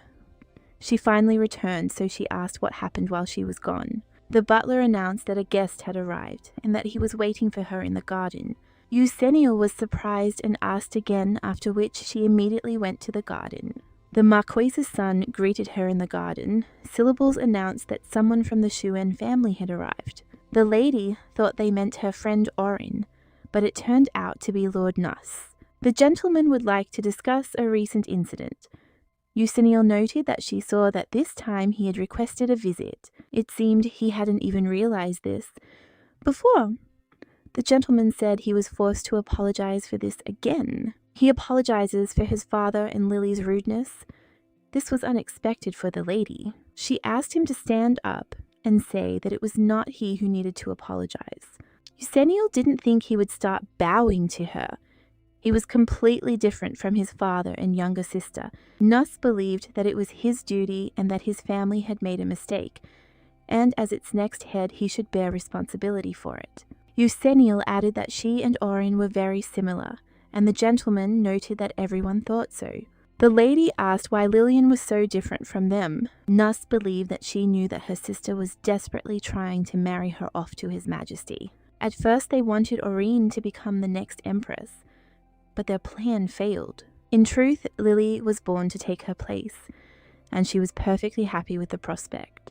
That's why she was very nervous when she learned of her return to the capital, all because of her close relationship with His Majesty. Eusenial noted that this was not the case at all, and that they were mistaken in their assumptions. Nuss was surprised, and the lady said that she and the Emperor were just friends and nothing more. This made the gentleman feel relieved. Eusenial was very surprised and asked again, but saw that the gentleman had flushed. The lady waited for his answer. The gentleman said that he was only apologizing for the behavior of his sister Lily. Eusenial said that in that case, she accepted the apology, and his sister would be fine, so there was no need to worry about it. Nuss was embarrassed, and said that she remained the same fair and honest girl he admired. Eusenial couldn't believe he was flattering her, and remarked that he shouldn't exaggerate. But the gentleman said he was telling the pure truth and wanted to repay her kindness. He heard that she had received several invitations to dinner parties and banquets, so he asked permission to accompany her. He noted that a lot had changed during her absence, and now it was necessary to come to such events with a partner. Since he was about to inherit the title of Marquis, he knew more about what was happening in the capital than anyone else. Eusenial couldn't help but agree that he was right. It would be nice to be aware of what was going on in high society. If Nuss Suin became her companion, it would be much easier for her to gather information. So she agreed to it and said that she would inform him about the events she planned to attend. She was also very grateful for the very noble gesture. Nuss hoped that when they met again, she would call him simply by his first name. He asked to be treated as easily as others. A few days later, Sister asked Eusenial if the vine was ready, as the Lord's carriage was already downstairs. Gail was simply shocked because her sister looks absolutely stunning. She didn't expect this. Gail really wanted to go with her. Eusenial remarked that she would still miss the times when she was too guilty to attend social events. The little sister added that her companion was probably tired of waiting. He's such a handsome man. When the gentleman noticed her looking at him, he immediately smiled and became embarrassed. Eusenial remembered him saying that he hoped she would just call him by his first name. She was curious about what he was thinking. Once in the carriage, the gentleman asked how she was doing. Eusenial was grateful he'd asked for this material, which was quite good. Nuss had heard she'd been offered a role in Consium's new magical project. It is very difficult to comprehend magic unless one is born a scientist. Her intellect is truly astounding. Eusenial remarked that he seemed to know quite a lot about her. The Lord remained silent to this. He noted that she was still observing formalities. Eusenial said yes, because they weren't that close yet. He must understand that people around him might think that there is something between them if they call each other by their first names, considering that they are not even friends. The lady asked whether these rules had changed and whether it was now permissible to address members of noble families by their first names. The gentleman laughed, but she didn't understand what was funny about it. Nuss said of course not, and everything is the same. She just always tried to keep a respectful distance from him. Even when they were little, she refused to call him by his first name. He asked if he could call her by her first name, only like Lord Ethel. The girl then said that their families would be embarrassed because of this, so it's not worth it. And then she became friends with his sister Orin. Now the lady understood what they were talking about. Nuss admitted that he felt like there wouldn't be any problems now. Therefore, he asked her to consider him as her younger brother or close friend. Or perhaps there's another reason for her refusal. Since he's her friend's brother, she thinks she can call him by his first name. Although she had no idea why she insisted on it so much, he supposed he could treat her that way too. The lady said he could do as he wished. At the event, they greeted Orin and Itul. Euseniel couldn't believe her eyes because she thought they had come together. The lady asked when they had become so close. Orin remarked that she had misunderstood. When she said that Lord Nuss would be her companion, he had no choice but to invite Orin. Orin was outraged and asked if this was how he'd chosen to thank her for the favour she'd rendered. He also remarked that he'd thought she didn't like formal receptions. It so happened that she could not afford to be ignorant of what was happening in high society, and Nuss, by the way, offered her his company. Nuss was very glad that she agreed, and called her by her shortened name Ewell.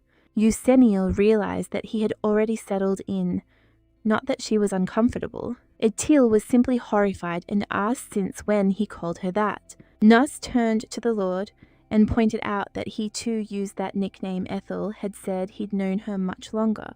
Orin said that the gentlemen should have fun themselves, but the ladies had a lot to discuss. Euseniel was very grateful to her friend because she would finally be able to breathe a sigh of relief. Orin felt like she should be the one thanking her for helping bring Lily home safe and sound. His Majesty released her on the condition that their family would hand over their possessions in the south to the Empire. Euseniel was surprised and asked if they should give everything along with the diamond mines, which are the main source of income for their family. Orin thought it was better to lose them than Lily. Euseniel thought Tess would simply let her go and not demand anything. He used this opportunity to weaken the Vuin family and replenish the Imperial treasury. He must be looking to gain more influence and power.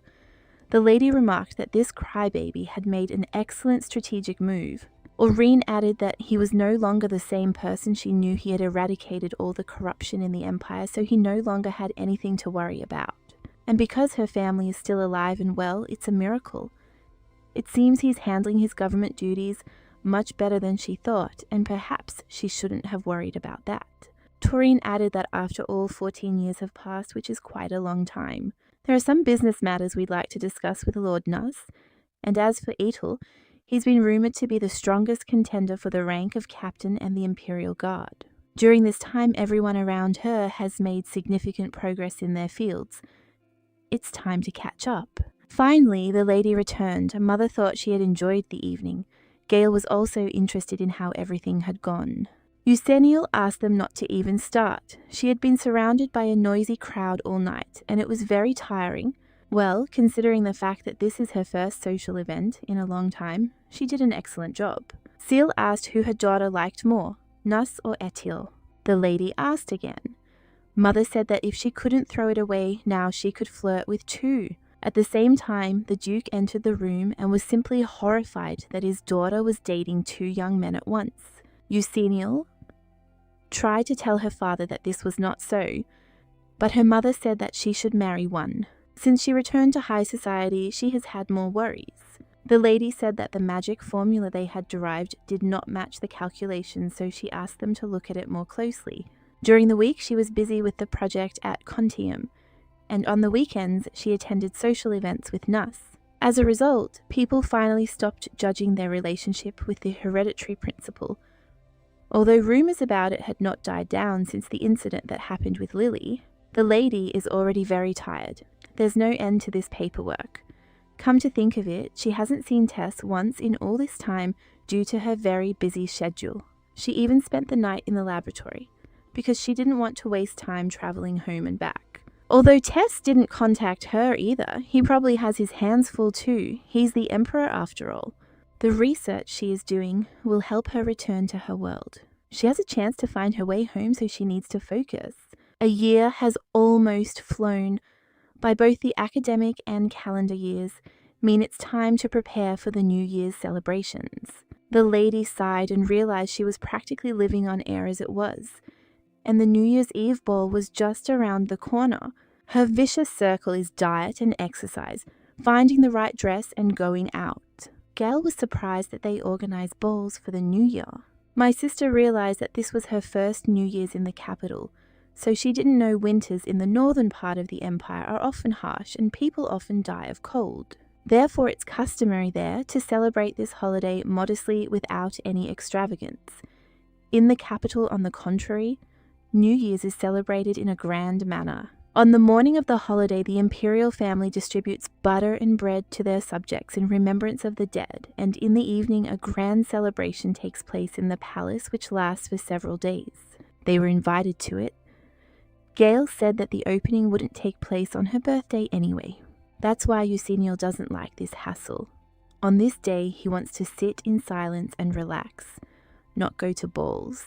They always had a family celebratory dinner for her birthday, but apparently not this time, and she was too young to go with them. That's why my little sister felt abandoned. The capital is so beautiful and interesting, but she feels like a stranger here.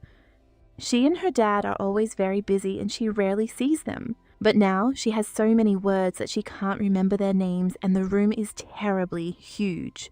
Eusenio noted that she simply hadn't gotten used to it yet. For some time they had been deprived of all these privileges, but she would quickly get used to them. Gail added that besides, she wasn't going anywhere. Her sister smiled at her. Gail decided to stop being sad and said she'd help her pick out a holiday outfit. Eusenio thought that was very sweet of her. The little sister was thinking about what to put on and suddenly remembered something. She asked about that red brooch. Eusenio was immediately surprised. This is the one she got for her 18th birthday. She was saving it for a special occasion after all. Eusenio took out the box with it and assumed that her sister was talking about this decoration. The girl remarked that it was big and beautiful, and she said that her friend had given it to her. Eusenio said she wasn't sure about this experience, she thought, and so she decided to look for a dress that would suit her. Eusenio, remember it snowed that day too. Winter the year Eusenio turned 18. Eusenio was very tired, so she said that she still needed a break. The gentleman was surprised that she was already exhausted. In 10 years she had never defeated him. The girl did not understand how she could defeat him because he was the dragon Bernard. The boy pointed out that she was an elf. After all, Eusenio corrected him, saying that she was only half elf and that didn't count. Instead of chatting idle, it's better to push the snow off your clothes. If CL saw her like this, he'd immediately raise a fuss. At that very moment, her mother came out. Mother said she shouldn't overexert herself on her own birthday and hoped she wasn't hurt. Eusenio told her everything was fine. Ciel turned to Bernard and asked if he was being too hard on her.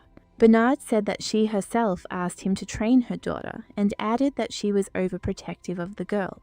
Eusenio met Bernard 10 years ago on the main street of Valen when she was helping an old woman who almost slipped. Then Bernard turned to her and remarked that she was quite nimble for a human. Then he met Ciel and asked what she was doing. There Eusenio was very surprised because he called her mother by her first name, so she wondered who he was. After she found out that Bernard knew her mother, he became her fencing teacher. Bernard said that at 18, children are already considered adults, but her mother said that she would remain a child even if she turned 100. At first, she found it difficult to accept the fact that they were sent into exile. Eusenio despaired at being unable to return to her world and blamed herself for her family's exile. These feelings weighed heavily on her shoulders. My sister called Eusenio because she and her father baked her a cake and added strawberry jam to it. Time passed, they started to smoke early and they quickly went to the table. Memories of what happened in the capital gradually ceased to trouble her. And then she received this gift. They immediately began to congratulate her on her 18th birthday. The girl was very grateful to them all. Gail couldn't wait to open her gift. Hi! Eusenio turned to Bernard and asked if he had a present for her. He didn't understand why he suddenly had to give her a gift. Then he said he'd let her come to his place and she could consider it her gift. She always comes when she's in a bad mood and drinks all his tea. Sometimes Ciel feels like Bernard is closer to her than they are. Euseniel said that they spend a lot of time together and she feels comfortable with him, so her mother is even a little jealous. The girl noted that she herself wanted Bernard to teach her fencing. She kept insisting that she should train harder and more often. It was simply a prophecy. Euseniel was surprised and asked now, and the master said that she should be ready. Everyone was in complete shock and tension. Father didn't understand what was being said, but Ciel jumped up and told Bernard to watch his language. He apologized, though, because he was at fault. The girl hadn't seen her mother so angry since that audience with the Emperor. She has no idea what they are talking about. It must be that this prophecy is somehow connected to her. The gentleman couldn't believe he was late. It was Buck. He wished Euseniel a happy birthday. Bernard asked where his tea was, and the lady said she wouldn't refill it. The girl found this funny. Beach presented his gift. It was a book on fire magic, and he was sure she would find a use for it. Euseniel was very curious how he knew that she had problems mastering fire magic. He noted that she had had difficulty using it in the previous lesson. Euseniel remembered this and was confused. Book turned out to be the son of the elderly woman she'd been helping, and also the only mage in Valin. His mother has long since passed away, but he spends a lot of time with her family teaching the girl magic. Euseniel said that for some reason pyro magic was the hardest thing for her. Book added that it was very difficult to create a horse when it was so cold outside. Mastering this magic isn't easy, but he'll show her a few tricks at the next lesson, so don't worry about it. The girl said he was simply the best mage she knew, and his explanations were much clearer than the lectures of the capital's professors. Book was embarrassed and said he wasn't that good. He didn't even have a rank. Mages of the Northern Empire regularly take exams in the magic tower, after which they are sorted into levels and assigned ranks. Sometimes she becomes very curious about who Book really is. He has the manners and skills of a high-class magician, but at the same time he's very kind and cheerful, like everyone in Valin Papa doesn't know him, so she assumes he's not of noble birth. After that, he gave her something else. This jewelry, very beautiful. It shines so much that you can't even take your eyes off it. The girl had never seen anything like it, so she asked what kind of stone it was. It doesn't look like a ruby. Buck said he didn't choose it, so he can't say. Euseniel was very surprised and asked who he was from. The man paused and said he only vaguely remembered, but he was just on his way to it when he bumped into a young man who asked him to give her this jewel. Then the gentleman stopped him and asked if he could do something for him. He ordered the stone to be given to Euseniel. The girl was very surprised. The gentleman continued to say that the stranger said this because he wanted to give it to her himself, but he couldn't. And so he asked someone to do it for him. Euseniel asked what he looked like. She assumed the young man was blonde and blue-eyed. It was very strange that he couldn't remember the man's face. He must have cast a spell of oblivion on him. It seems Book can be trusted. Euseniel asked again. Book remarked that they were also very strong. It might not be him, but she still decided to ask if he remembered anything. Well, the man decided to think about it and said that he was dressed too lightly. He himself seemed to be carved out of ice, and although a smile played on his lips, it turned out that he was about to cry. Euseniel said that she would be back soon, but Book didn't understand where she ran to because there was a snowstorm outside. A lot of time has passed since then. He is probably already far away. Only one person close to her calls her by her full name. Only he would come in such a blizzard, dressed inappropriately for the weather, and wait in the cold to give her a gift. Only he. She believed it must be Crown Prince Tess. She really wanted it to be him. The girl realized that in the end it was he. Book said that he had never seen such mysterious stones, which aroused her unusual curiosity. She even tried to study its composition in Consium. She still didn't find out anything, but she knows one thing for sure. Every time she looks at this bright red gem, her heart is ready to break into 1,000 pieces. It's as if he's begging her not to forget him. Judging by the size of the stone, it's probably quite expensive. She is very interested in what he was thinking when he asked Book to give this to her. Gail was absolutely delighted because the soup was simply amazing. Her parents told her to try something else, and there are so many things here. Father thought that something was wrong with Yule or that she wasn't hungry. The girl said that everything was fine and there was no need to worry about her. Lately, she had been spending the night in Consium quite often, so they assumed the workload was so great. There have been numerous mana surges in the Empire over the past 10 years. She needs to thoroughly study all the available information. If it weren't for tomorrow's New Year's ball, she would have spent the entire night reading. Her father was simply horrified and said that she had just transferred to this academy, and there was no need to burden herself with such work. Father added that moreover, it was incredibly difficult to combine participation in such a large-scale project. With studies, Mother asked him to keep it down. Eusenial said she promised it wouldn't reflect on their family's reputation.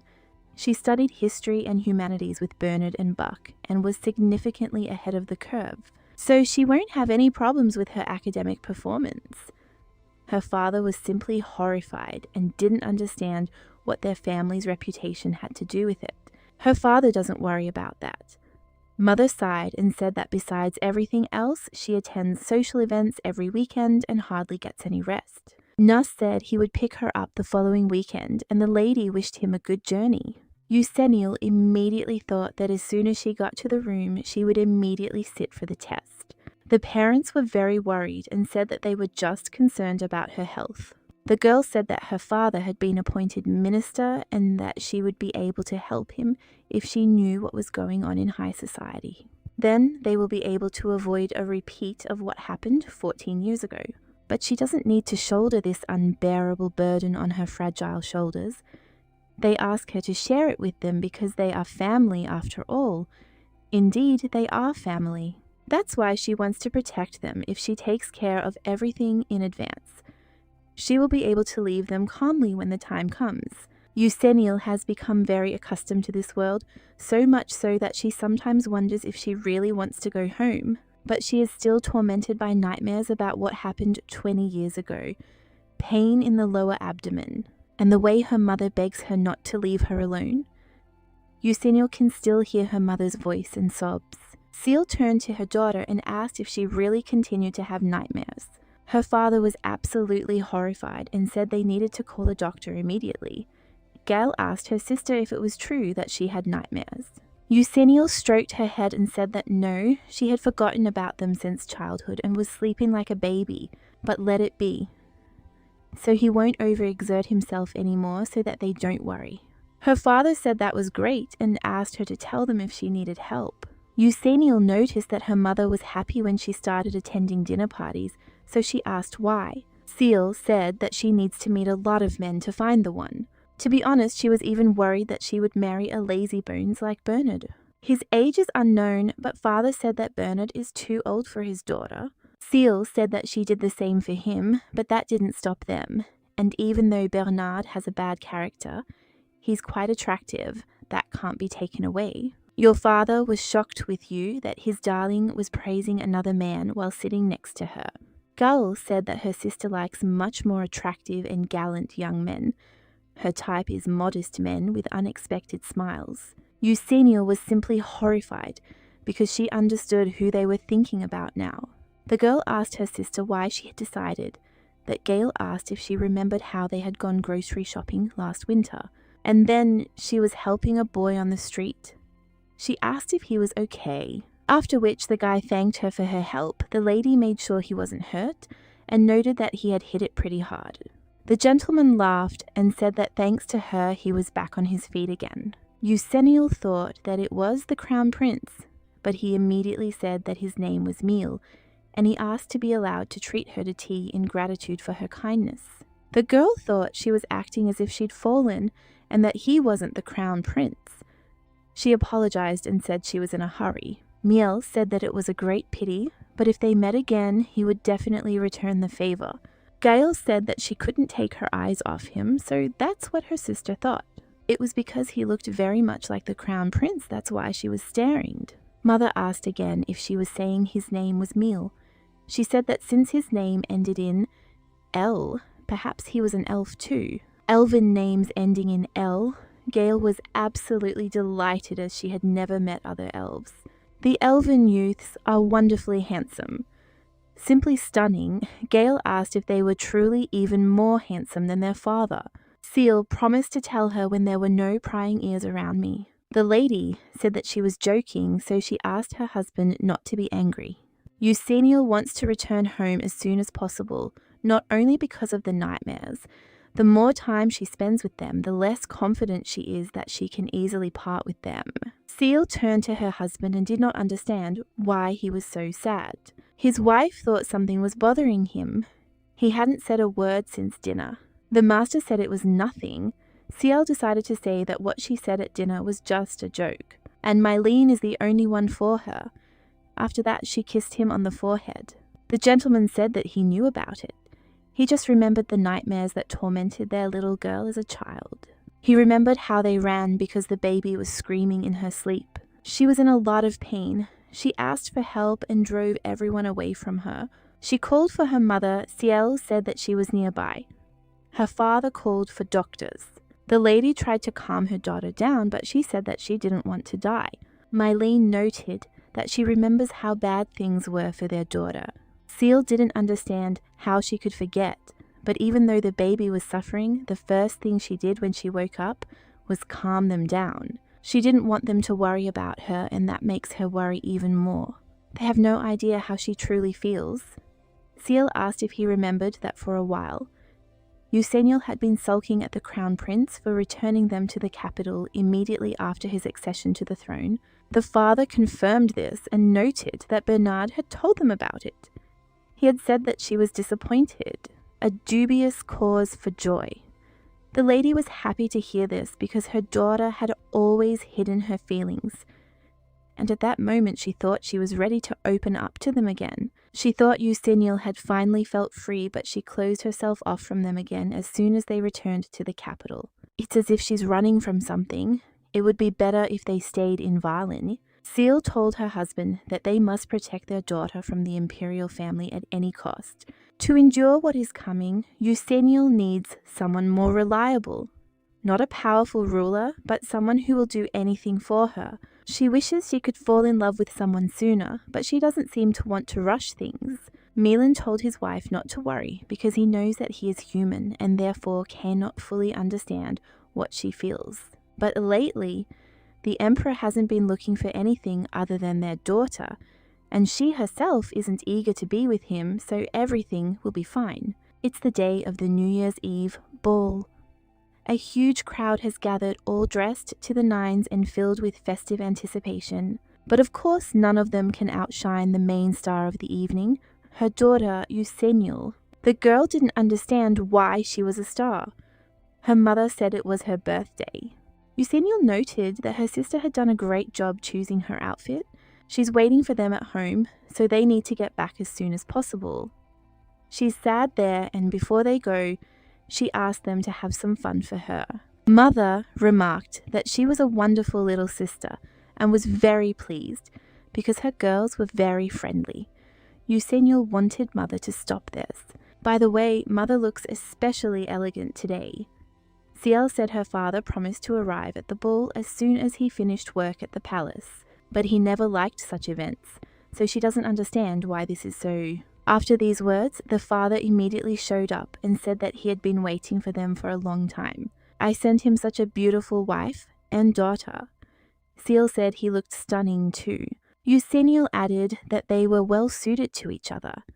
Their father said this was their first public appearance since returning to the capital, so they needed to look the part. Everyone thought they were a stunning couple, and their daughter remarked that they were perfect. Ciel said that if she was jealous, she should get married soon. She also added that she already has 2 worthy candidates for the role of groom. Or maybe they're good enough for me. She's quite demanding of men. My wife also suggested we go inside. The high level of her standards can only be blamed on their unattainable ideal. The woman noted that over these 14 years, the lady had not aged a bit. The Duchess was beautiful. Eusenial was surprised, as there was a whole line of people waiting to see them. The lady had said she was an elf. Mother was making a great effort to maintain her composure. She was probably unaccustomed to socializing. If she had her way, she would have simply ignored everyone. The lady decided to go for a walk. It had been a long time since she had been in this banquet hall. It had not changed at all since that day. There she noticed a painting and wondered if it had always hung there. She wondered what was under that blanket. She'd only heard about this painting before. It was a creation of the Empire painted by Jen. The first emperor made a deal with a deity. I received all the knowledge of the world and became a magical swordsman, and then founded the Northern Empire. It is this historical moment that is shown in the painting, but Lux is usually painted in white for some reason. Here he is depicted in black. The legend of the first emperor who founded the Northern Empire is passed down by word of mouth. But despite the fact that their country came into being through divine blessing, it has no state religion. Although there is such a thing in the Southern Empire, and she always found this fact interesting. However, this picture depicts someone else. She hadn't seen him mentioned in any book. For some reason, she had a bad feeling about this. Eusenial don't think that there is any other side than luxury. Suddenly, Etel called her and asked why the birthday girl was standing alone and bored. He wished her a happy birthday and assumed she was tired of social upstarts. That was exactly it. He thought she was alone here. Eusenial said her parents were in the main hall, after which she asked why he was asking. Etel simply didn't notice anyone he knew nearby. Suddenly, a red-haired girl stood between them and addressed the Lord. Orin said she'd almost forgotten, so she immediately began congratulating her. The lady was very grateful. Atil was outraged because the lady had frightened him. The girl had said that the New Year celebrations were about to begin and they were somewhere chilling. Atil said that he knew she doesn't understand why he was scaring her. Orin said she was exhausted trying to find them and she didn't see any gratitude. Eusenial sighed because those two were at it again. They were incorrigible. They were behaving like children. So she told them to hurry up because everyone was waiting for them. Atil told them not to push. He also noted that she was quite strong. Eusenial didn't want to attract unnecessary attention this evening. But her father came up to her and said that the first dance is supposed to be with her father, so he assumes that she remembers this. Atul thought it was a bit too old-fashioned. Nuss added that if she danced with her father, her holiday would be hopelessly ruined.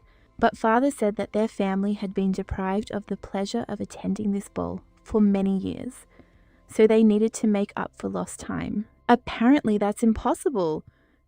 Eusenial said that she had to decide something like that, but they don't even listen to her and continue to argue. Mother remarked that she was in great demand. This whole argument erupted because of Mother, but the lady pretended not to understand what she was talking about. They had all met together a few minutes ago. There is a popular belief that the person to whom a girl who has reached adulthood gives her first dance at a New Year's ball will end up with her betrothed. Eusenial told her mother it was a complete feeling. Ziel said that sometimes such things happen in the world that you're amazed. The boys heard this, and the father was the first to approach her and asked if she would do this honor to him. That's how it all started. My father said that according to the rules of good manners, a daughter should dance her first dance with her father. The boys thought it was utter nonsense. 1 against 2, and the father was outnumbered. They told him that women have the right to choose who they dance with and asked for the young couple to take the lead. It seems he was in a difficult situation, so he asked his darling to save him. Eusenial turned to her father and said that her mother wanted her to get married quickly and that she was unlikely to listen to him. Seal said that if that was the case, then she could dance with her father. The guys were very upset, but the woman said her decision was irrevocable, so they shouldn't even try to convince her otherwise. Eusenial asked her mother what was wrong. She thought she would ask Nuss or Atel to dance. For some strange reason, the air in the palace thickened so much that it became difficult to breathe. In a sense, it was always stuffy here, but not to this extent. Eusenial believed something was wrong with her mother. She couldn't understand why her mother wasn't answering her. The lady suggested returning home early.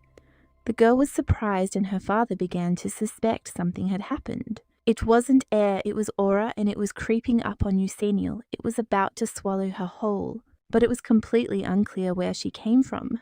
And then they announced that His Highness the Crown Prince had arrived.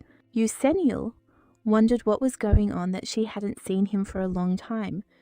He seemed to have lost weight, but otherwise he remained the same. Mother turned to her and told her to stay close to her and her father. Eusennial did not understand why this was so, and her mother asked her to promise that she would not leave her side for a single step. Everyone immediately began greeting the Emperor. Eusennial didn't quite understand what was going on. She told her mother that they should bow. The Emperor said he had had enough and ordered everyone to raise their heads. He has been very busy lately and therefore has not had the opportunity to see them. The Emperor was very pleased to see their entire family. Hirciel asked her daughter to step aside.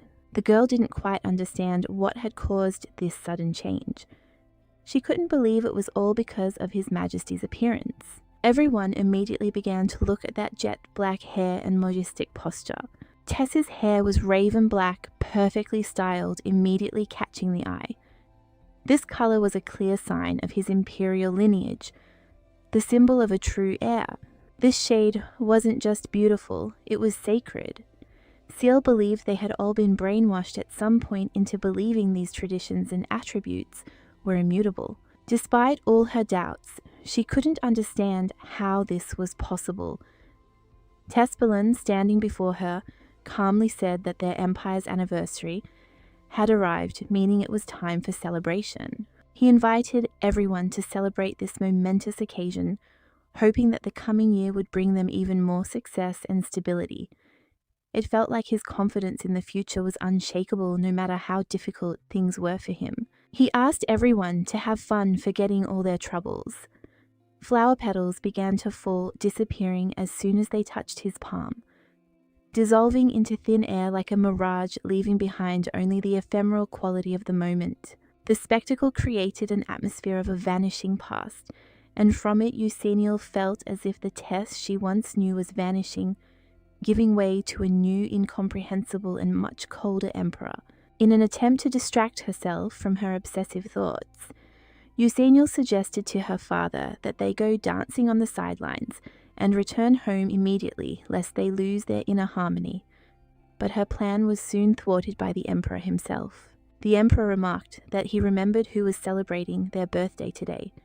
He expressed the hope that everyone present would happily join in the congratulations, not expecting his attention to be drawn to another far more important goal. Tess, in turn, invited His Highness to accept his congratulations, but the lady, realizing that ballroom etiquette must be observed, reminded him that she had promised her father this first dance, and unfortunately, she would not be able to communicate with the Emperor now. The Emperor, shocked by her refusal, couldn't believe the people wouldn't let him steal her first dance, that this gesture was so important to her. He boldly invited her to dance in front of all the guests, putting her in an awkward position. Tess, not expecting him to use his anger against her family, still knew that if she refused, the rumors would start again, so she was almost ready to agree. But then her father, hearing her request, shouted no.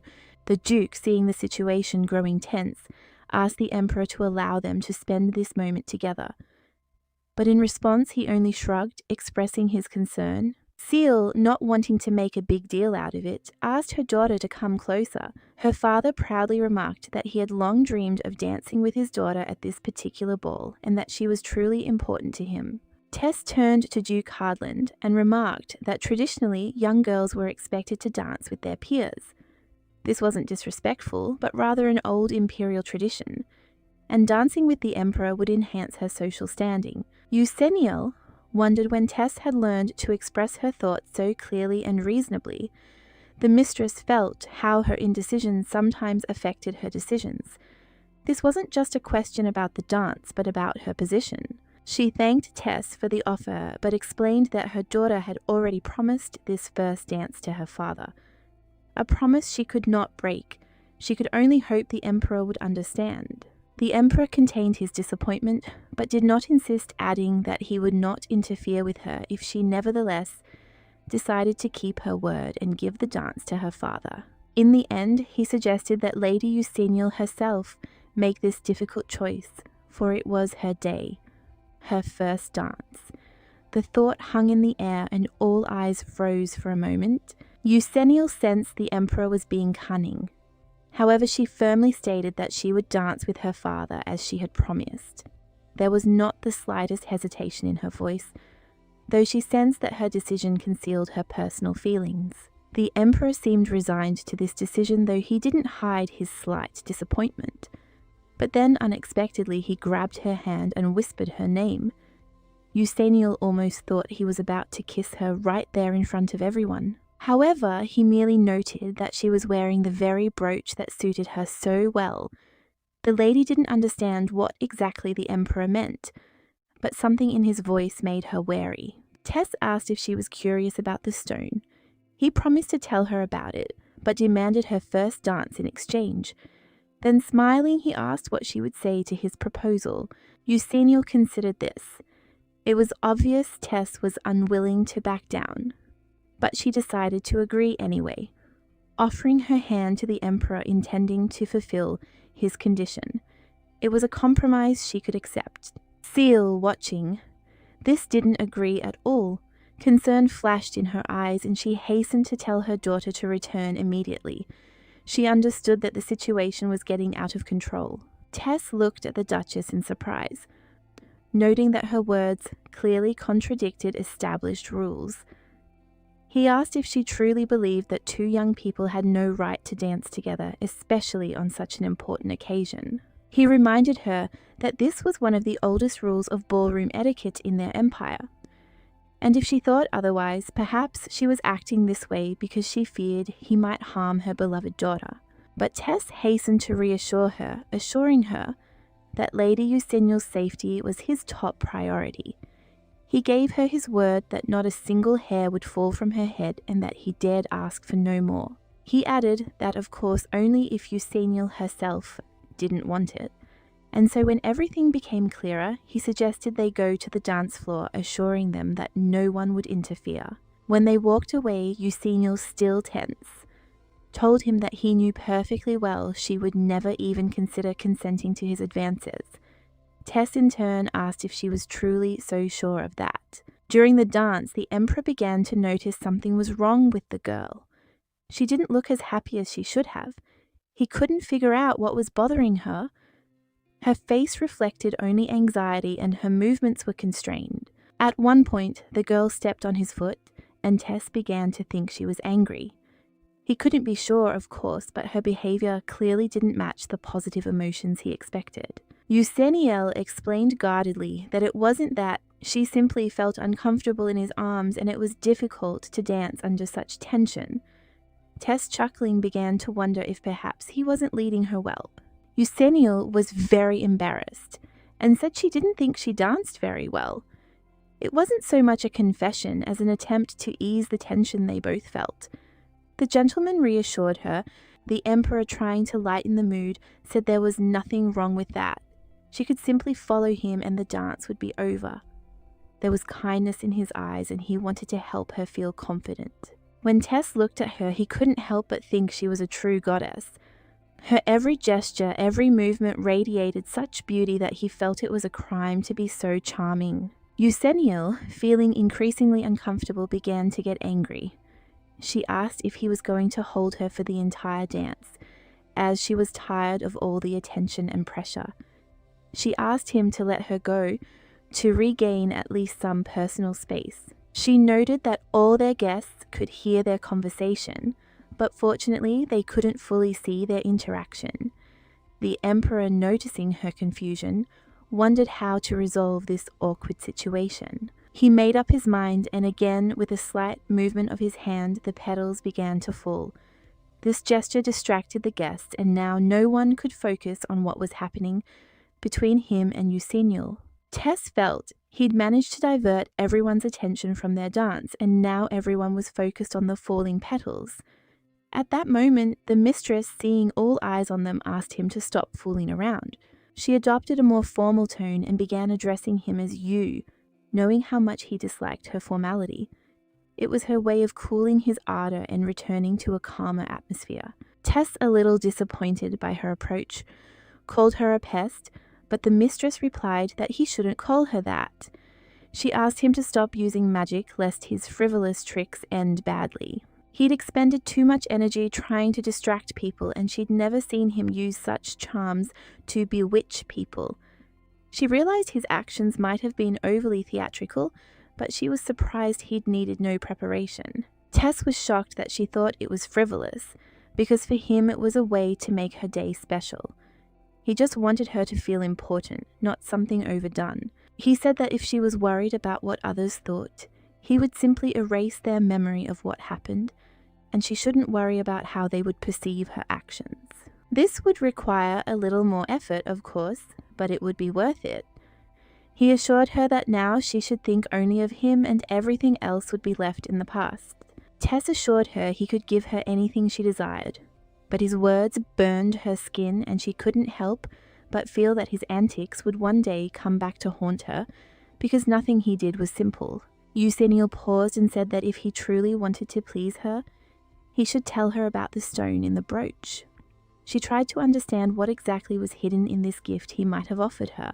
She conducted extensive research herself, but still couldn't determine exactly what stone the brooch was made of. The stone remained a mystery to her, and she was determined to unravel the secret. Tess noticed her curiosity and replied with a slight smile that if she truly wanted to know more about the stone, he was willing to tell her. However, in exchange for her first dance, he was sure she would find this small compromise interesting. Eusennial hesitated briefly, wondering whether to agree, but in the end she offered her hand to the Emperor, deciding the exchange was entirely reasonable. She wanted to know more, and especially she was curious to discover the secret of the brooch. Tess, feeling like she'd given in, nodded with satisfaction. He'd said the stone wasn't just jewelry. It was rare and could tell a lot about the wearer. It wasn't just a gift, but a sign. Eusennial, looking more closely at the stone, sensed that some special power lurked behind it. The stone was dark, almost black, with deep shades of blue. It shimmered like stars in the night sky and seemed almost alive. Tess continued to explain that the stone was part of an ancient artifact, passed down through the Imperial family. This stone was a symbol of power and strength. It contained magical energy, used in the most important rituals. Eusennial felt her interest heighten. The stone was truly something special, and she wondered if all this might be more important than she'd imagined.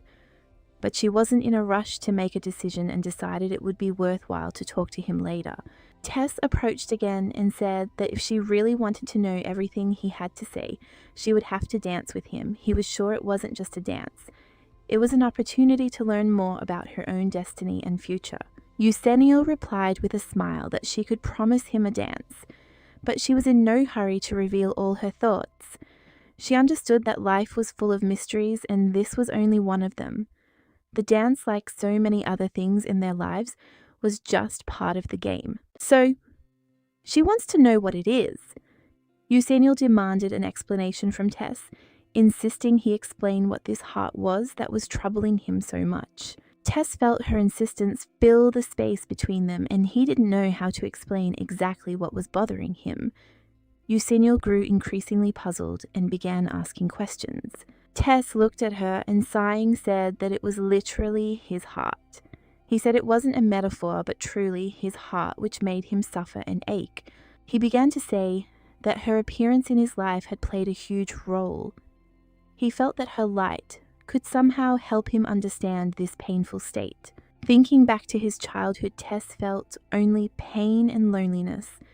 He was alienated from everyone, unsure how to relate to those around him, and unsure what exactly was making his heart ache so much. The maids ran frantically around the palace trying to find.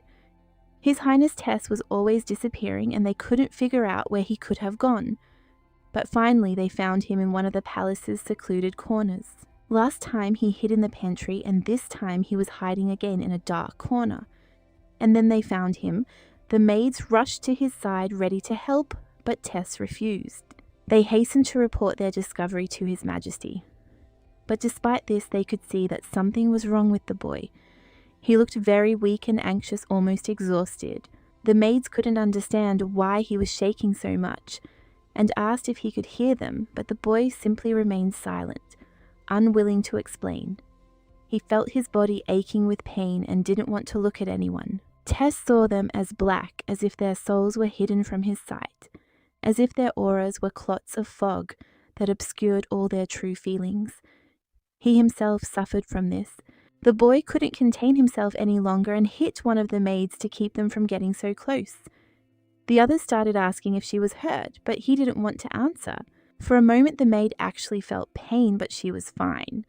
However, Tess felt anxiety and anger wash over him again, and a fire flared in his heart once more. He screamed at them to leave him alone, to stay away because he didn't want them to touch him. Every gesture they made caused him pain, and he felt as if he were being burned.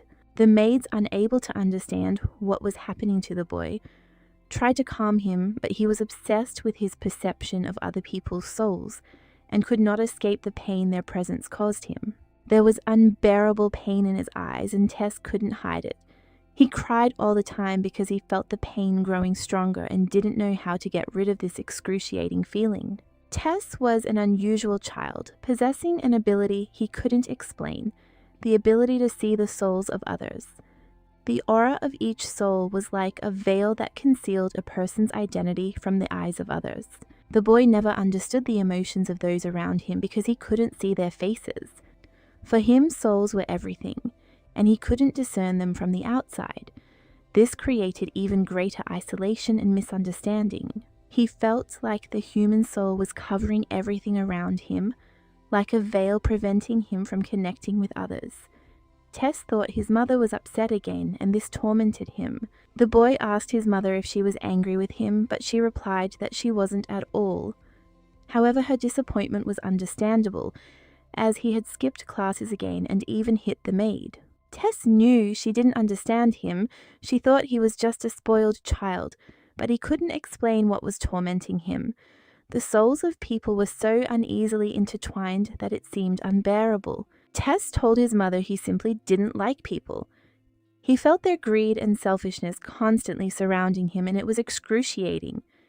He felt as if they were ready to swallow him whole. His mother, hearing this, couldn't believe it. She couldn't understand why her son was so against the world.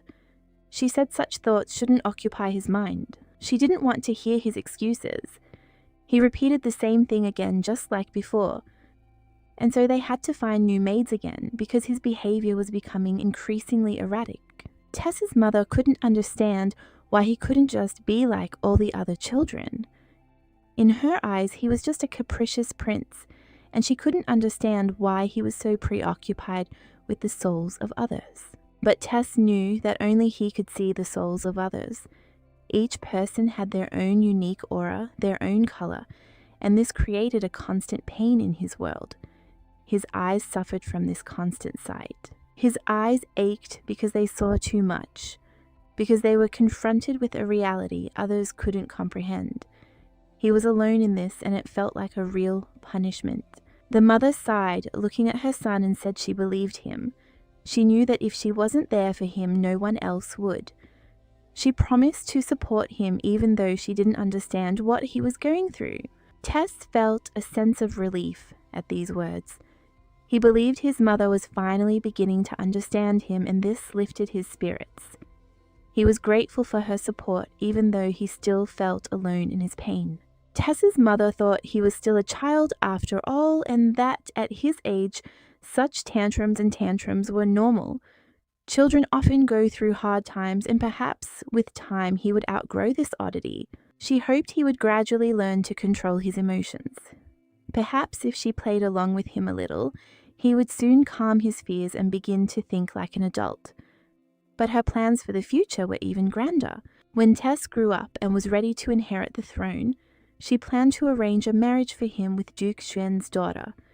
This would be the right step to strengthen imperial power and ensure stability.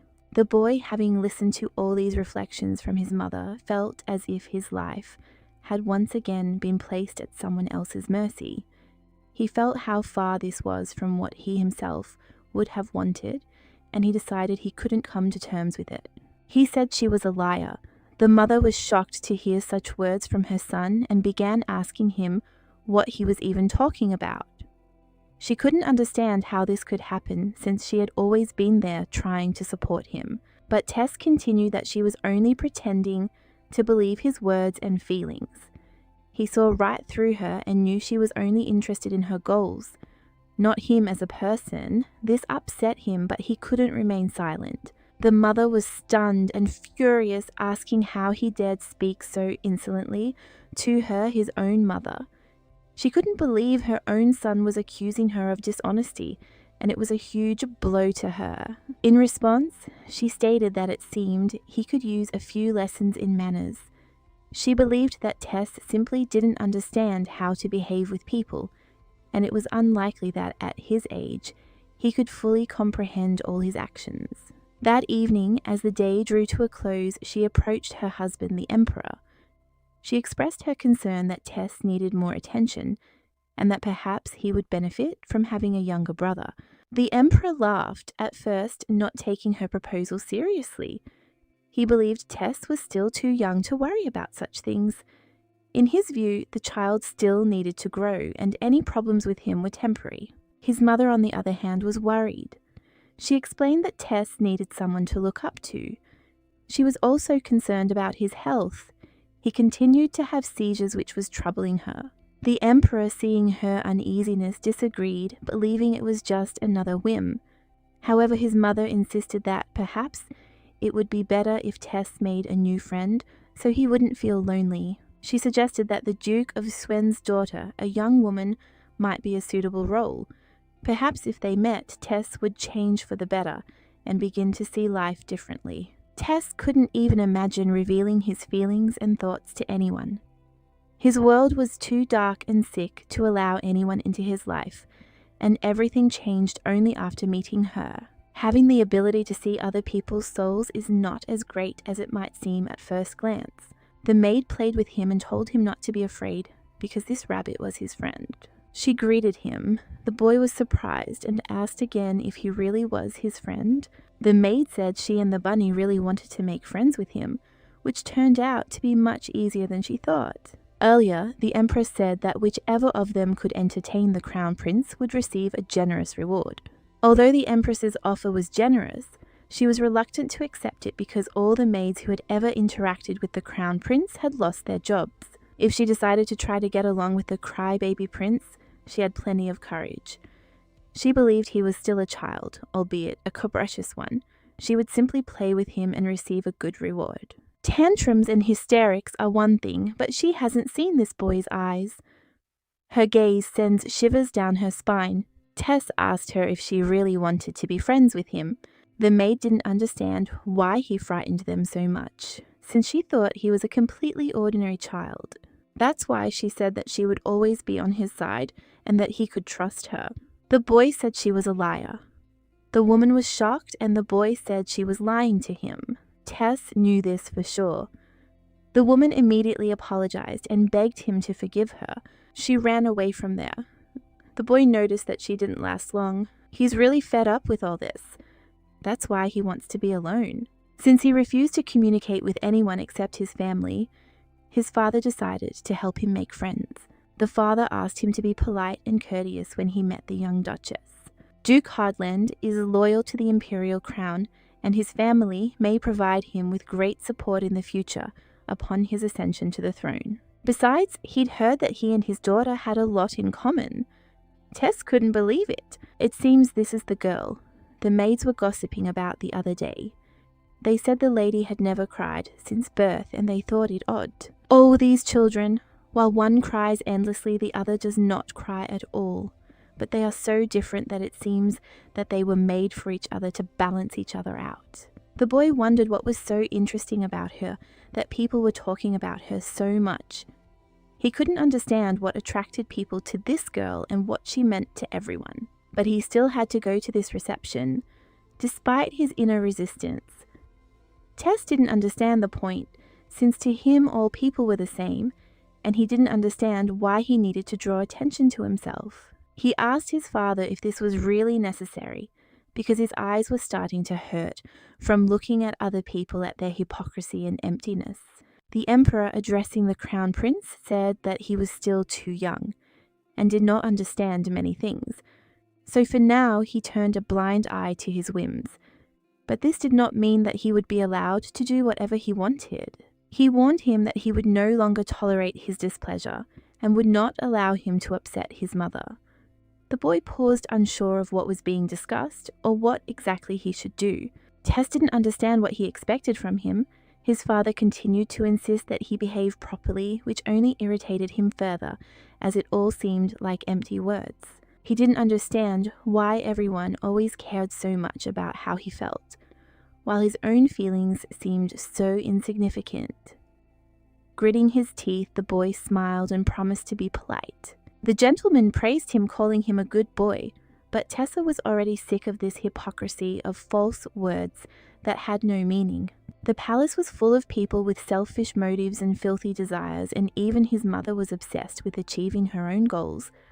Albeit the loftiest ones, Tess couldn't understand how anyone could love her. And all this time his father loved such a woman. The boy's eyes ached from this world, and he no longer wanted to look at other people's souls full of filth and hypocrisy. Who could have known how exhausted he was? His thoughts were interrupted when servants announced that the Duke had arrived with his wife and daughter. The boy had no idea it would be an important meeting. When he first saw her, he was blinded by her radiance. For the first time in his life, he was able to see someone so clearly unveiled. It was something different, something extraordinary. Tess couldn't see into her soul the way he was used to with other people.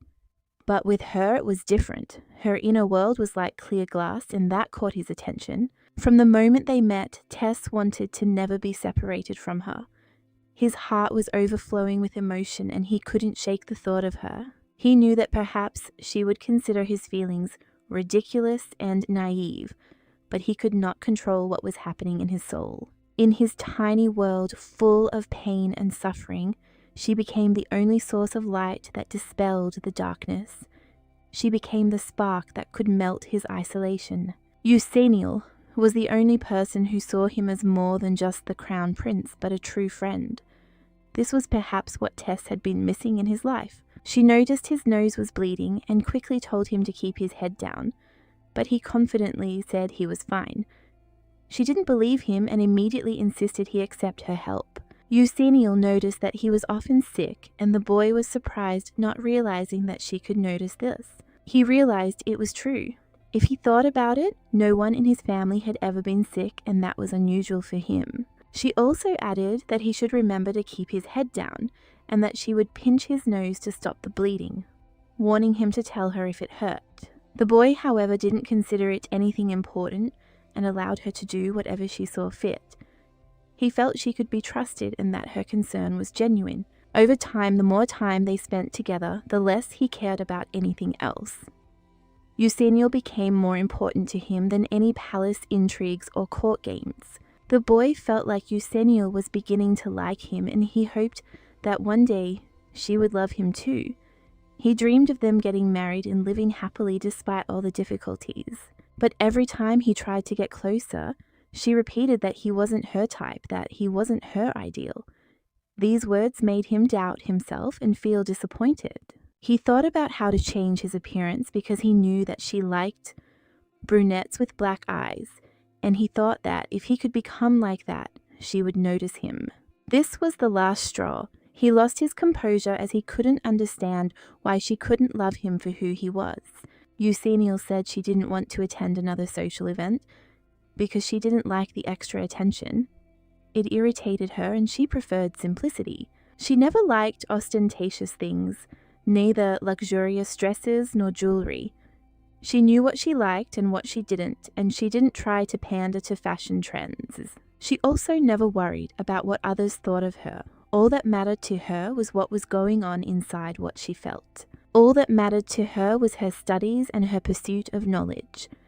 Sometimes she said things so complex that Tess couldn't understand a word.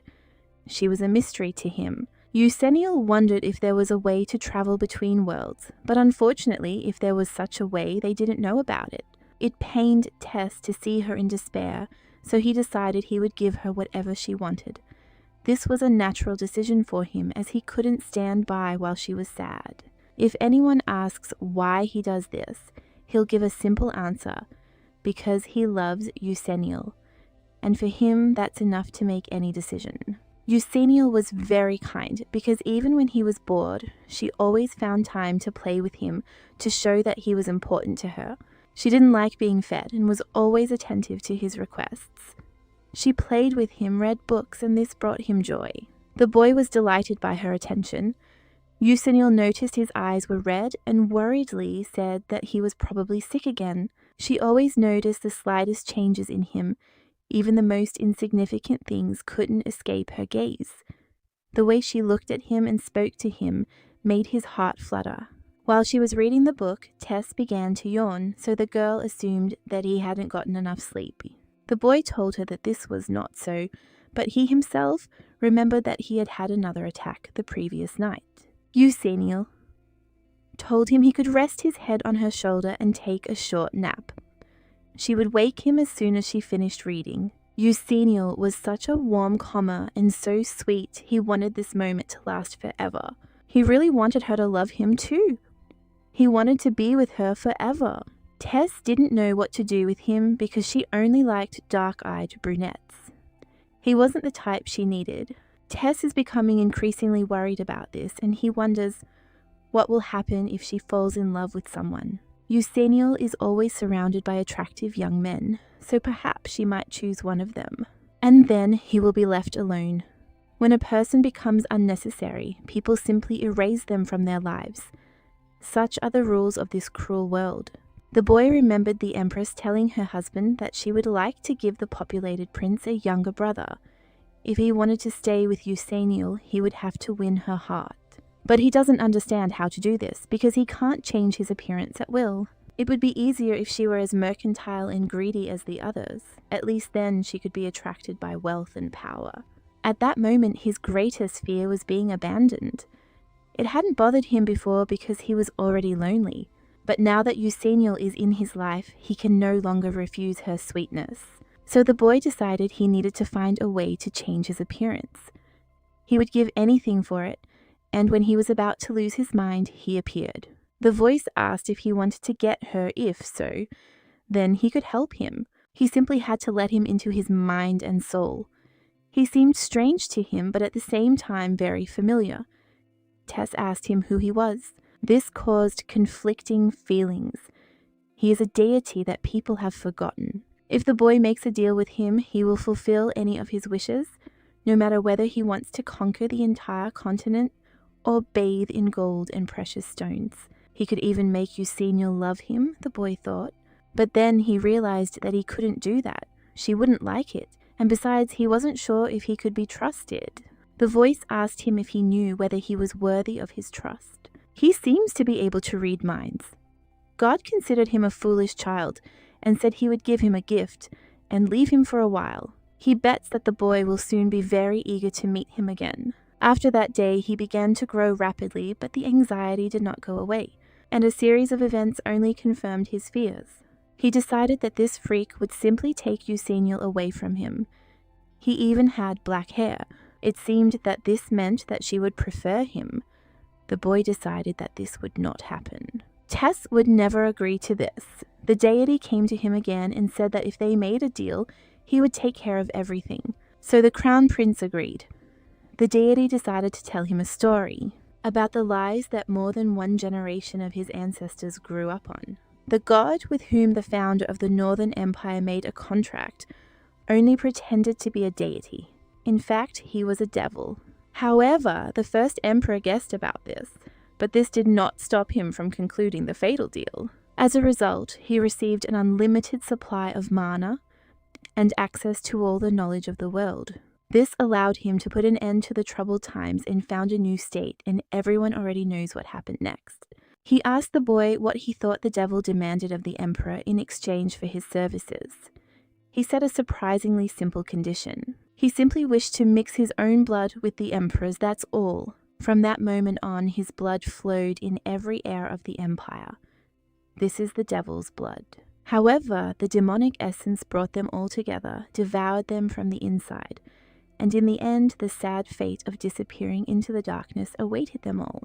Although time had diluted the bad blood and significantly weakened the influence of evil forces, very soon its concentration increased again as new emperors made new deals. That's why 2 of them were known as madmen and tyrants. During periods of correction, the number of demons in the empire's domains increased exponentially. God was not pleased with this, and so he gave earthly man a blessing and strength to fight the Prince of Darkness and his minions. This man later founded the Southern Empire. Darkness in the north and light in the south fought each other day and night, maintaining the balance of the world. All he needs to do is ascend to the throne and tip the scales in their favor. If necessary, he can get rid of anyone who dares to interfere with him. I must spare no one. Eusenil and her parents were exiled from the capital because of him. She wrote him a letter saying that their family was forced to leave the capital in a hurry, and she heard that right after his birthday, he became very ill, so she asked him to take care of himself. She didn't understand why they had to leave, but she thinks it had something to do with him, but he himself had nothing to do with it. This wasn't what Tess wanted, so he started crying for his friend. He felt very sorry, and the deity said that he had to become stronger to get what he wanted. And if they merge into one, it will give him as much power as he wishes. Tess said that if he had only known that he would have to wait so long to meet her, he would never have made the deal. Eusenil asked him again what he said, because she hadn't heard him because the music was too loud. The gentleman said that nothing like that happened, and added that he simply missed her very much. He missed his precious Eusenil terribly. She asked him to stop. Because he's too close, there are too many people around. But they're so enchanted by the falling petals that they don't care at all. Eusenil said that he forgot about her parents because his mother put up a magical barrier. Tess said he hadn't thought about them. She asked him to move away a little in that case. Incidentally, he never gave her a direct answer to her question about what exactly he meant. When he said he gave her his heart, the words seemed to remain a mystery, while Eusenil couldn't understand the meaning behind them. Tess replied that he meant exactly what he said, but his words did not reassure Eusenil, as she still did not understand what lay behind this revelation. And if he had already come such a long way to get to Valen, then it was completely incomprehensible to her why he had not decided to give her his heart, personally, leaving no doubt. Eusenil noticed that he kept repeating how much he missed her, but his words were vastly at odds with his actions. Tess, it seemed to her, was only trying to avoid her getting hurt. During her absence, there had been several attempts to kill Tess, and now Eusenil decided that she needed to clarify what he was talking about and what had actually happened during all this time. Tess explained that she had probably already heard that they had tried to frame him when his appearance had changed dramatically, and that this had led to several unsuccessful attempts on his life. From the moment his younger brother was born, many began to wish for his death, as no one wanted him to inherit the throne. The opposition within the court became increasingly pronounced. He remembered how he'd once almost escaped death when he was a year old. His mother had conspired with the Duke, the head of an aristocratic confederation, and they'd sent cutthroats after him. Eusenil was shocked to learn that Tess had miraculously survived. His experiences had been so intense that he now feared for his life and felt he needed to become stronger, to protect not only himself but also those he cared about. Therefore, he firmly decided to become stronger, delved deeper into the study of magic, began to train more, and even began to take politics seriously, realizing that in order to protect, one must be prepared for anything. Unfortunately, however, soon afterward, his father became seriously ill and died shortly thereafter. This forced Tess to take on the responsibility and fill his shoes. The nobles continued their intrigues right up until Tess's coronation, spreading vile rumors about his family and opposing their return to the capital. Had Tess not exposed these traitors, his life would have been in grave danger. If he failed, his family would never be able to return home. Tess realized that only strong leadership could ensure his family's safety and future. Now, Eusenil began to understand why he had executed all the conspirators and abolished the aristocratic confederation. It was necessary to eliminate the threat. Tess added that the conspirators weren't just trying to destroy his power, they were aiming for his death. It was a true coup, and he was prepared to fight to the end. He apologized again for leaving Valen without a word. He explained that he simply didn't know what was best to do and didn't want to worry her. But he missed her so much that he decided to leave his heart to her, not hoping for an answer, but fearing that she would hate him for it. Eusenil replied that wasn't true. Her curiosity was the driving force, and she simply wanted to understand what was behind his changes. It wasn't driven by mistrust or judgment. If the question hurt him, she promised not to ask again. However, Tess said he would be happy to answer all her questions if she wanted. Suddenly, a divine voice spoke from behind him, claiming that Tess's words were false and that he was a liar. This caught Eusenil's attention. The deity declared that Tess, despite all his worries, was in fact deceiving her. He had become much stronger and was no longer the vulnerable man who once needed saving. This all happened thanks to the intervention of a deity, which helped him attain incredible power.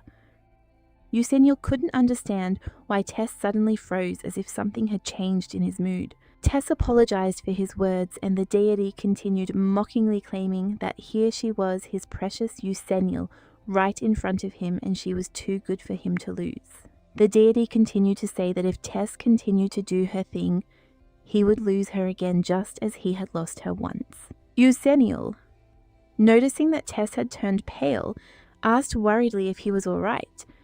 He looked clearly out of sorts, which made her worry about his condition. The deity's voice continued to insist that Tess hurry and retrieve her before it was too late. This only increased Eusenil's anxiety. Tess shouted that he'd had enough, and Eusenil, frightened, said he'd scared her. He suddenly broke into a scream, not understanding why he was acting this way. He apologized and said that his head hurt, but the musicians, not understanding what was happening, decided that he should stop the music, believing that this was his request.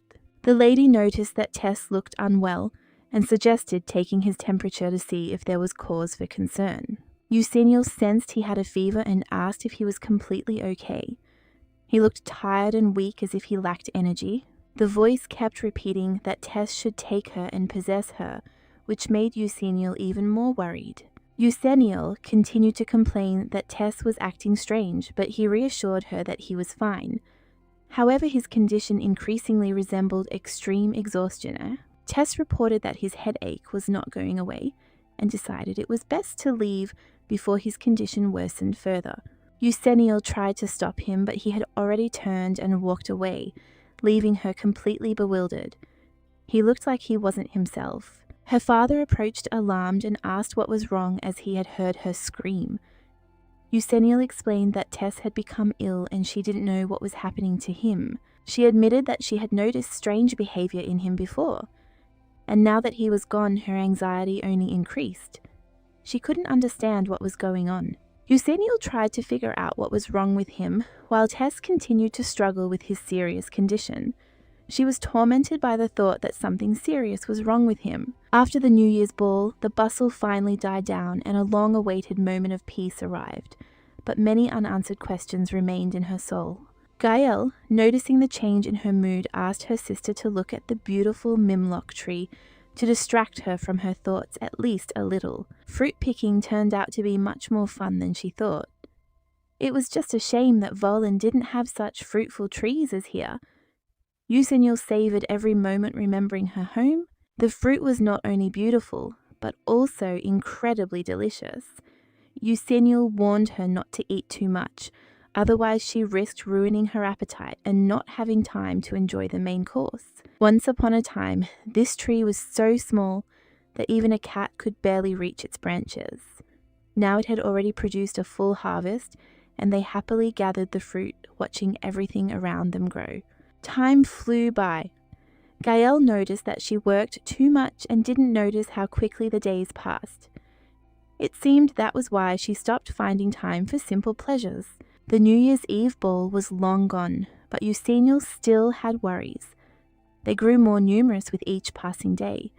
Even the time to play with her sister had almost disappeared, which upset them both. But recently, Gail had started coming home earlier.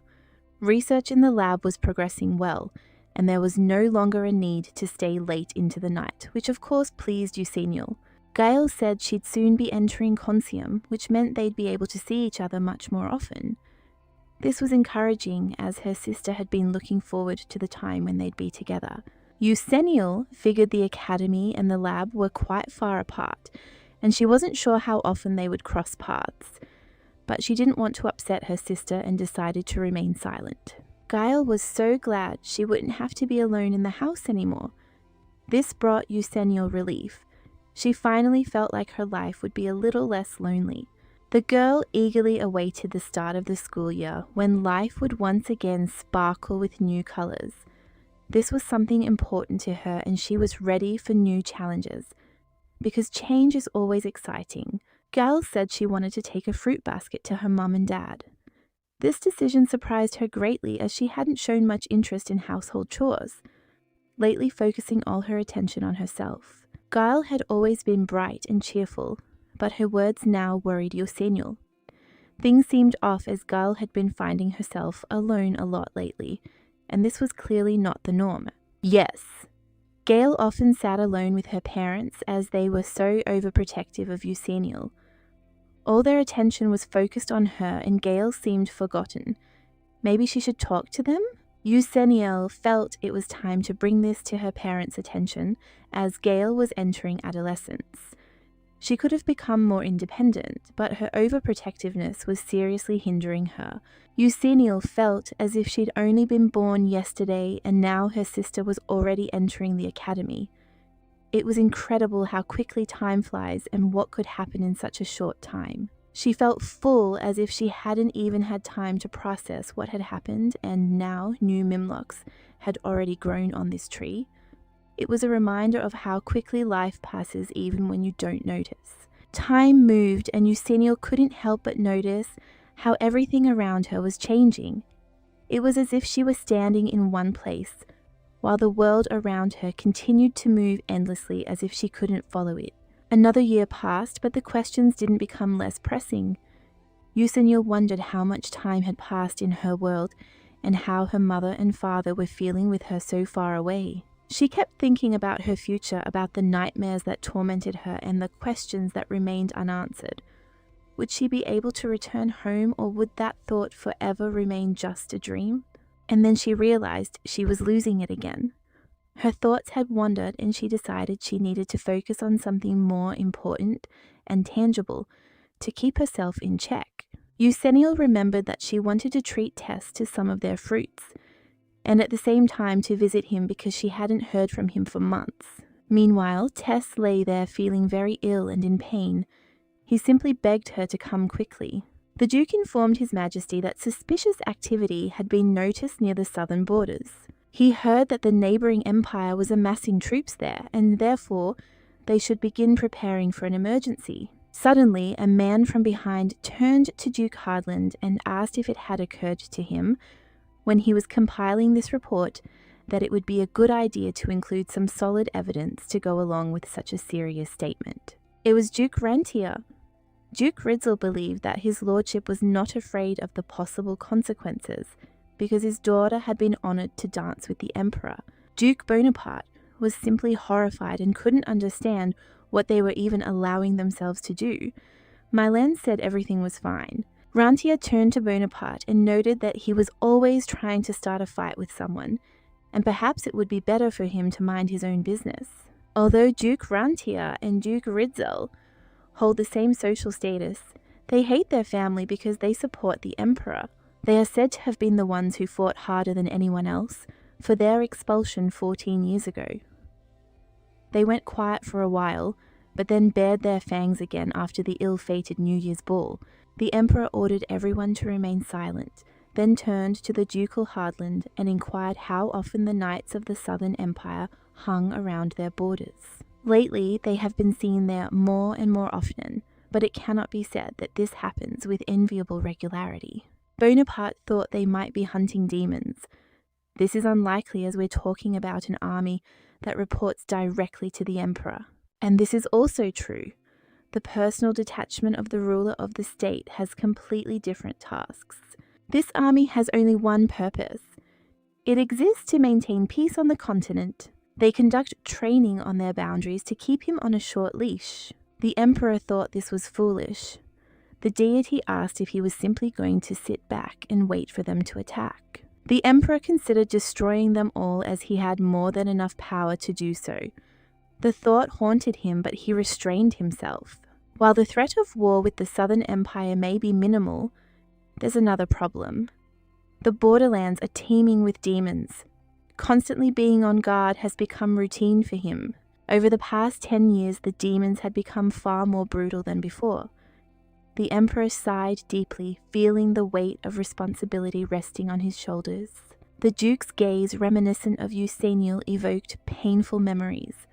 However, Tess knew he had no right to lose control. If he gave in to his bloodlust, the devil would be able to take over his mind and soul.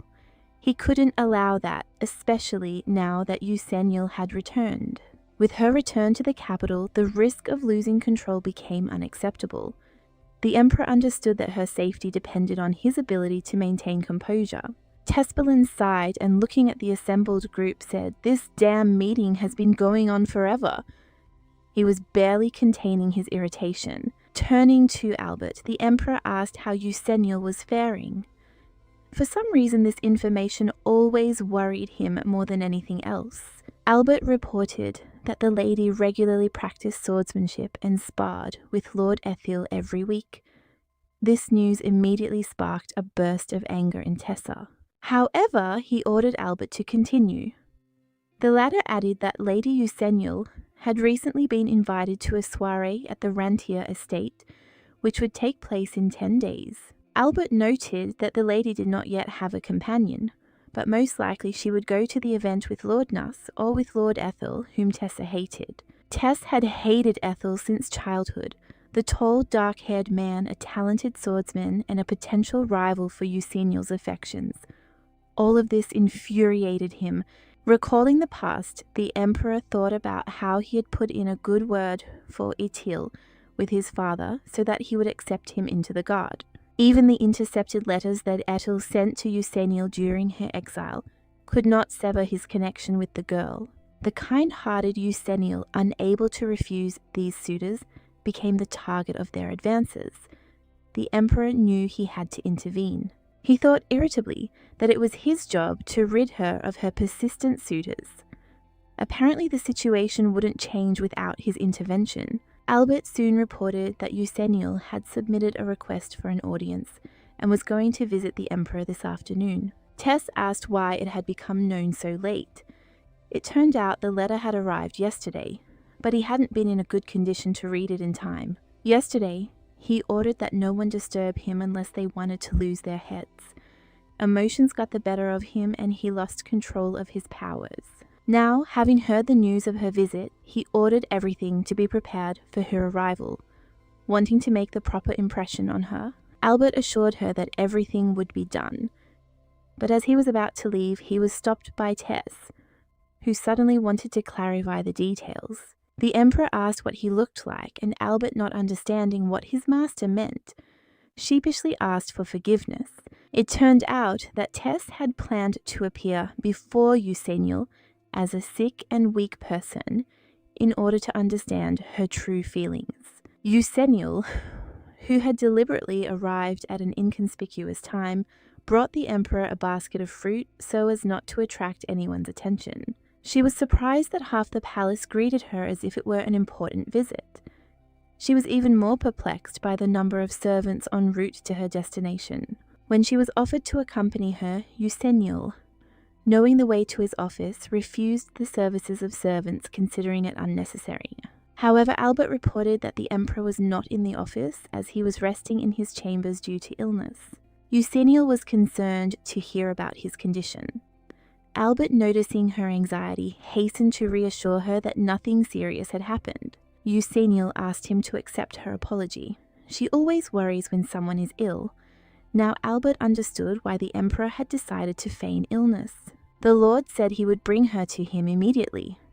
Euseeniel noticed that he had turned completely pale, so she assumed he was very ill. It seemed His Majesty had fallen asleep. He asked the lady to wait a little. Now he would leave them. The lady couldn't understand why he was sweating so profusely. If Albert's memory served him correctly, it was this very girl's name that His Majesty had been repeating in his delirium. He thought she'd have a pretty hard time with him. Euseeniel tried to wake Tess, after which the Emperor grabbed her and dragged her to him. Euseeniel didn't understand what it was. Tess said he was ticklish. The girl had no idea what he was doing. Euseeniel was only 6 years old when she first met Tess. While she was much older at heart, he was still just a boy. And so no matter what he did, she continued to see him as a child. But now, looking at his damp hair and clearly defined muscles, she understands that he is no longer a child. She needed to get off him before he woke up. Euseeniel asked him to stop, not understanding why he was pulling her down. Euseeniel was confused because everything was the same as before. He was driving her crazy, but she still took him. Euseeniel asked him not to press against her. His wet hair brushed against her bare skin. This was a very unusual sensation. Euseeniel tried to pull herself together and push these thoughts away. It was time for her to get out of here, but in her sleep, the Emperor asked her not to leave. Euseeniel was overjoyed because he had finally deigned to wake up. So she asked him to let her go, but he also lay down on top of her. Euseeniel asked him to stop and remarked that she felt like something like this had happened before. The girl decided she'd definitely blame him as soon as she opened her eyes. Incidentally, she hadn't noticed how strong he was. The girl couldn't help but move him a millimeter. It's even a little scary, by the way. His hands have also changed dramatically. When she returned to the capital, even the air between them became somehow different. For a long time, the image of little Tessa categorically did not want to disappear from her head. But now he was a grown man. She suddenly realized she'd never had a boyfriend. What can I say? She was so shy that she didn't even discuss other people's relationships with anyone. Euseeniel thought that such close physical contact would make her uncomfortable, but she found that feeling the beating of something's heart was quite pleasant. It's calming. You can fall asleep like that, but she should not do that under any circumstances. If she spends another night here, her peaceful life will be over. Everyone will write that she spent the night in the Imperial bedchamber. This confirms the rumors that she has been romantically involved with His Majesty since her youth. Her parents will be in despair. Her father will faint and her mother will give her a terrible blow. Therefore, she must not give in to a momentary impulse. She asked him to get up because she couldn't just throw him out of bed. After all, it would be indecent. She was either in front of her or with her, wondering what she should do. Give in to her desires and stay in the palace, or push the insolent man off her back and go home. The gentleman casually remarked that he would prefer the first option as he was unbearably bored without her. He said this with a slight smile, calling her hard-hearted. Then, as if to confirm his words, he tenderly kissed her hand. The gesture was both touching and insistent, making her feel a little uneasy. Euseeniel tried to maintain her composure, but her irritation still broke through. She asked what in her actions he considered cruel, since she tolerated his antics. The Emperor, with feigned surprise, reminded her that he was, after all, the ruler of the empire, and added that her tolerance towards him might even be excessive. Euseeniel sighed and retorted that he should be grateful to still be alive after his bear hug, because even after that he continued to be indignant. Tess merely smirked at this and asked how she would rate his hugs. The question was so mocking that Euseeniel felt a slight irritation. Not wanting to continue this conversation, the girl threw the blanket over him, telling him to button up. But Tess took her words as impolite, since he was trying so hard for her. He pursed his lips and noted with resentment that her coldness might have hurt, if not for his iron patience. However, the girl paid no attention. Euseeniel sternly asked him to stop walking around half-dressed, lest he catch a cold. But Tess realized his plan had worked as intended. He, noticing the blush on her face, wondered how she would react. if he admitted that he dreamed of leaving a mark on her delicate neck. He had to remind himself to be patient. He believed that one day she would open her heart to him and he would be able to completely possess her soul. Then he thought she would belong only to him, but now his attention was riveted on the mimlocks the girl had brought with her. Eusennial confirmed the fruit was meant for him. Tess smiled, noting that he'd momentarily doubted her intentions. He thought she was so cold and distant, but yet she was the one who always came to him when he needed support. Eusennial, in turn, assumed his behavior was due to resentment towards her. But Tess couldn't understand where she got such thoughts from. The girl just smiled and noted that as a child he often threw tantrums if something didn't go his way, and now he behaves almost the same way. To end the conversation, she suddenly handed him a piece of fruit and with a sharp movement put it into his mouth, causing the Emperor to literally be taken aback. Slightly stunned, Tess didn't immediately realize it was fruit from her own garden. His surprise gave way to a touch of joy. Eusennial explained that the tree had borne fruit for the first time this year, and she wanted to share its joy with him. Her words sounded unexpectedly sincere. The Emperor, approaching, asked if she had truly thought of him when she decided to treat him. The question was voiced with a slight hint of disbelief. Eusennial reminded him that it was he who had asked Sagard to care for this tree, and she simply thought it right to share the harvest. However, Tess noticed that her behavior had become surprisingly changeable. She would sometimes push him away, sometimes give him sweet moments like this, and although she avoids intimacy, he feels that there is an invisible connection between them that does not allow her to leave. He tried to get closer, but each time Eusennial seemed to slip away, leaving him with the feeling that she would forever remain a mystery. Despite her coldness, Tess felt that every moment spent with her made him become more and more attached to this girl. But she remained out of his reach, like sand slipping through his fingers. He felt himself falling into her power, and it was unusual. When Eusennial sharply asked why he was staring like that, the Emperor only chuckled, realizing that she had no idea about his feelings. He feigned nonchalance when he asked her to feed him. However, Eusennial, frowning, said he was perfectly capable of handling it himself. Tess, as if mockingly, then offered to pick him up, and his serious tone made her freeze in surprise. She couldn't understand how he could say such things with such sincerity, and she barely suppressed an irritated laugh in response. The Emperor admitted he felt lonely. While she was enjoying balls, he spent his days here in this chamber in isolation and melancholy. It hurt him that she seemed to forget about him, and he admitted that for this moment he was ready to endure any pain. Eusennial couldn't understand what was making him so clingy, but she gave in and allowed him to stay by her side. Tess comfortably settled on her lap, remarked with a satisfied smile that he was now happy because being next to her made him feel better.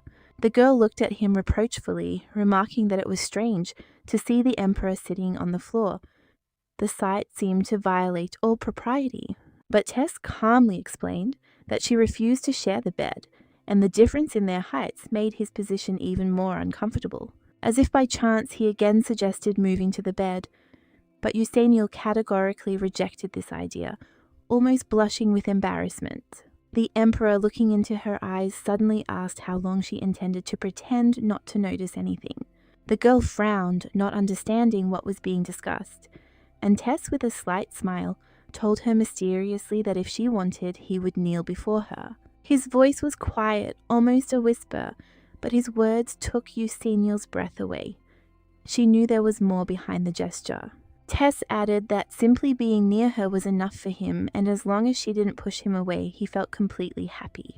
He admitted that these rare moments when they were alone made his world brighter, even if she considered it just a momentary weakness. Eusennial reminded him that she only agreed to this because he was sick and asked him not to jump to conclusions. Tess nodded, but his gaze told a different story. For him, this wasn't just a moment. He was certain their connection ran deeper. The girl knew that her position did not bode well, but every time she looked at him, she felt something new being born inside her. She convinced herself that this was just a temporary phenomenon, But every day she noticed that the thought about it was becoming more and more obsessive. Euseniel was afraid that if she gave in to these feelings, she would become captive to their power and would never be able to escape this turbulent cycle. She was determined to keep her composure while her research progressed, and her dreams of returning became a reality. Recurring nightmares of her death reminded her that she was only a guest in this world, a guest who would one day have to leave lest it upset its balance. Waking up once again from a disturbing dream, she was strengthened in her resolve to stay away from strong attachments. She couldn't allow her disappearance to cause anyone pain, and Euseniel herself understood that leaving would then be unbearable. Her resolve to remain calm and detached could not be shaken even by Tess's presence, although sometimes she doubted whether she was strong enough. Having said goodbye to the Emperor, she wished him good night and left his chambers trying not to look back. The next day, Euseniel encountered an unexpected scene. She heard loud voices coming from around the corner and rushed to investigate. Before her stood the Marquis's daughter, Lily and Gail Hardland, who were clearly in the midst of a heated argument. Lily, flushed with anger, shouted that Gail should sit in her corner and keep her head down as if she had no right to attention. Gail tried to justify herself, but Lily wouldn't let her get a word in, edgewise insisting that her existence was only an inconvenience to those around her. Euseniel frowned, came closer, and in a cold tone demanded to know what was going on here. Today, Euseniel finally found a moment to open a long-awaited letter from Nuss. It had been languishing among other tasks for a long time, and she had almost forgotten about it. The bustle and endless worries of the past few days had completely consumed her life, pushing personal matters into the background. However, upon reading the first lines, she felt a strange uneasiness. Why had this letter arrived at precisely this moment when time was so desperately short? Why now? Perhaps it would have been a good idea to call Etil for help, but Euseniel immediately doubted that decision. Etil was so busy that he even cancelled his last training session, something he'd never done before. He'd said it was urgent. He'd been summoned to the palace and refusal was impossible, but Euseniel sensed there was more behind those words. He was clearly nervous, and she couldn't help but notice. If they were to try to involve him in solving the problem, Ethel would most likely ask Orin for help. It would be a logical step, but something about it also felt wrong. Euseniel noticed a strange coincidence. Noose had suddenly been sent on a business trip, and Etil was overloaded with work.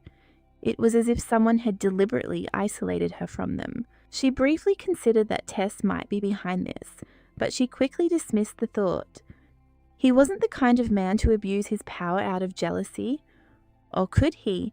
After their dance at the New Year's ball, Euseniel became the object of intense attention from the aristocracy. Now her every move was discussed, and inviting someone to the evening became a real dilemma. She thought irritably, why should she even bother?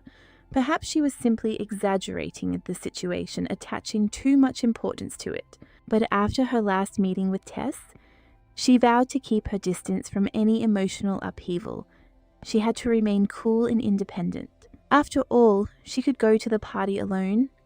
Her family's reputation was strong enough not to be damaged by such a minor infraction. Moreover, she increasingly felt it was better to stay away from these evenings, intrigues and gossip altogether. All of this only got in the way. Her decision to distance herself from high society began to bear fruit. She felt calmer and freer. However, at some point, Euseniel realized that isolation had taken her too far. She began to be troubled by questions she had previously ignored. When she decided to discuss them with the professor, those around her were surprised. The lady now spent almost all her time in the lab, which was unusual for her position. Some even began whispering that her passion for research bordered on obsession. This didn't escape her notice, but she pretended not to care. Indeed, it seemed as if nothing but working on the project interested her anymore. Even communication with loved ones became a rarity. She had finally decided that she would not become attached to anyone. This was her firm decision, and she was confident that nothing would make her change her mind. But the moment her frightened sister appeared before her, Eusebiel suddenly felt how her own indifference became hateful to her. She addressed Gail sternly, demanding to know what had happened. Her silence and confusion seemed suspicious, and Eusebiel wanted to know the truth. The girl, with a gentle smile, assured that she was simply giving her sister some advice, adding that these were the usual instructions from an older student. Then she looked at those around her as if seeking their support, and with feigned naivety, asked whether she was really to blame for this situation. Gail, to everyone's surprise, admitted her guilt. She bowed her head and calmly stated that she was the one who started this conflict. Eusebiel was shocked. She suggested that her sister return home, assuring her that everything was fine and she had nothing to worry about. But a voice inside her whispered that Gail was frightened.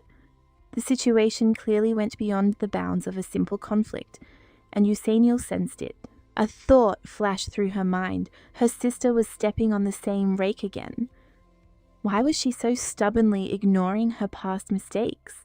She reminded herself that she had promised not to interfere, but the words she heard struck a chord. This time she couldn't remain silent. After Gail left, Eusebiel fell into thought.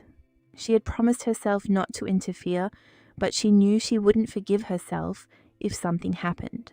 She walked her sister to the stagecoach, assuring her that everything would be fine, but her smile vanished as soon as Gail left. Her face turned serious. She remembered how Lily had repeatedly crossed boundaries, and she decided she wouldn't tolerate it. Lily tried to defend herself, claiming that she was just giving a few tips, but Eusebiel silently slapped her across the face, stopping the flow of excuses. This caused a storm of indignation. Lily called her an impudent girl and was furious that anyone would dare raise a hand to her. Eusebiel looked at her coldly, replying that next time she should choose her words more carefully, otherwise the consequences would be worse. She reminded him that without her intercession, Lily would have been imprisoned long ago. She was saved only by asking the Emperor for clemency. Lily was stunned. She couldn't believe anyone dared remind her of this. But Eusebiel was adamant. After that, she turned around and walked away, leaving Lily with her thoughts and indignation as if finally putting an end to their argument. She reminded him that if it weren't for her intervention, Lily would have rotted in prison long ago, and all thanks to the mercy she herself had asked the Emperor for. Lily, furious, couldn't believe that anyone dared to remind her of that moment, but Eusebiel remained unperturbed and left. Earrings were shocked that Lady helped free Lily. The girl stood up and he shouted and asked what she was carrying. Eusebiel told her to watch her tongue, as she was furious. Right now, the Marquise's daughter didn't see why she cared since she was Lady Schwen. It seems Eusebiel has already made it clear she won't tolerate this girl's vile yapping just because she's Orin's sister. She clearly has no intention of turning a blind eye to such behavior. Although the elf is naturally reluctant to display her full power, Eusebiel is willing to make an exception for her. This situation clearly requires a different approach. She hopes this girl understands that Eusebiel is leading her to a certain understanding of what's happening. She doesn't want to let her go so easily. She turns to the other girls standing nearby and asks for their names. The girls standing nearby did not know what to do in this situation and began to ask Lily how they should respond in this situation, what they should expect from what was happening. Despite their confusion, the girls introduced themselves. However, upon learning their names, the mistress asked them not to reveal the full truth about how everything had happened. Today, when the seniors were greeting the new students, Lady Gail was the first to greet Lily. It was completely unexpected, and Lily was slightly taken aback. Eusebiel wondered if this was really a serious issue. She couldn't fathom how serious a conflict could be over such a trivial matter. She asked if the girls wanted to say that the Marquis's daughter had almost torn the Duke's daughter to pieces, just because of some pathetic greeting which sounded absolutely ridiculous. Eusebiel noticed that the situation looked hopeless and grabbed the girl by the hem of her robe. She was ready to take decisive action as the situation was clearly spiraling out of control. The Marquis's daughter cried out, demanding that Eusebiel remove her hands as she would complain to her father.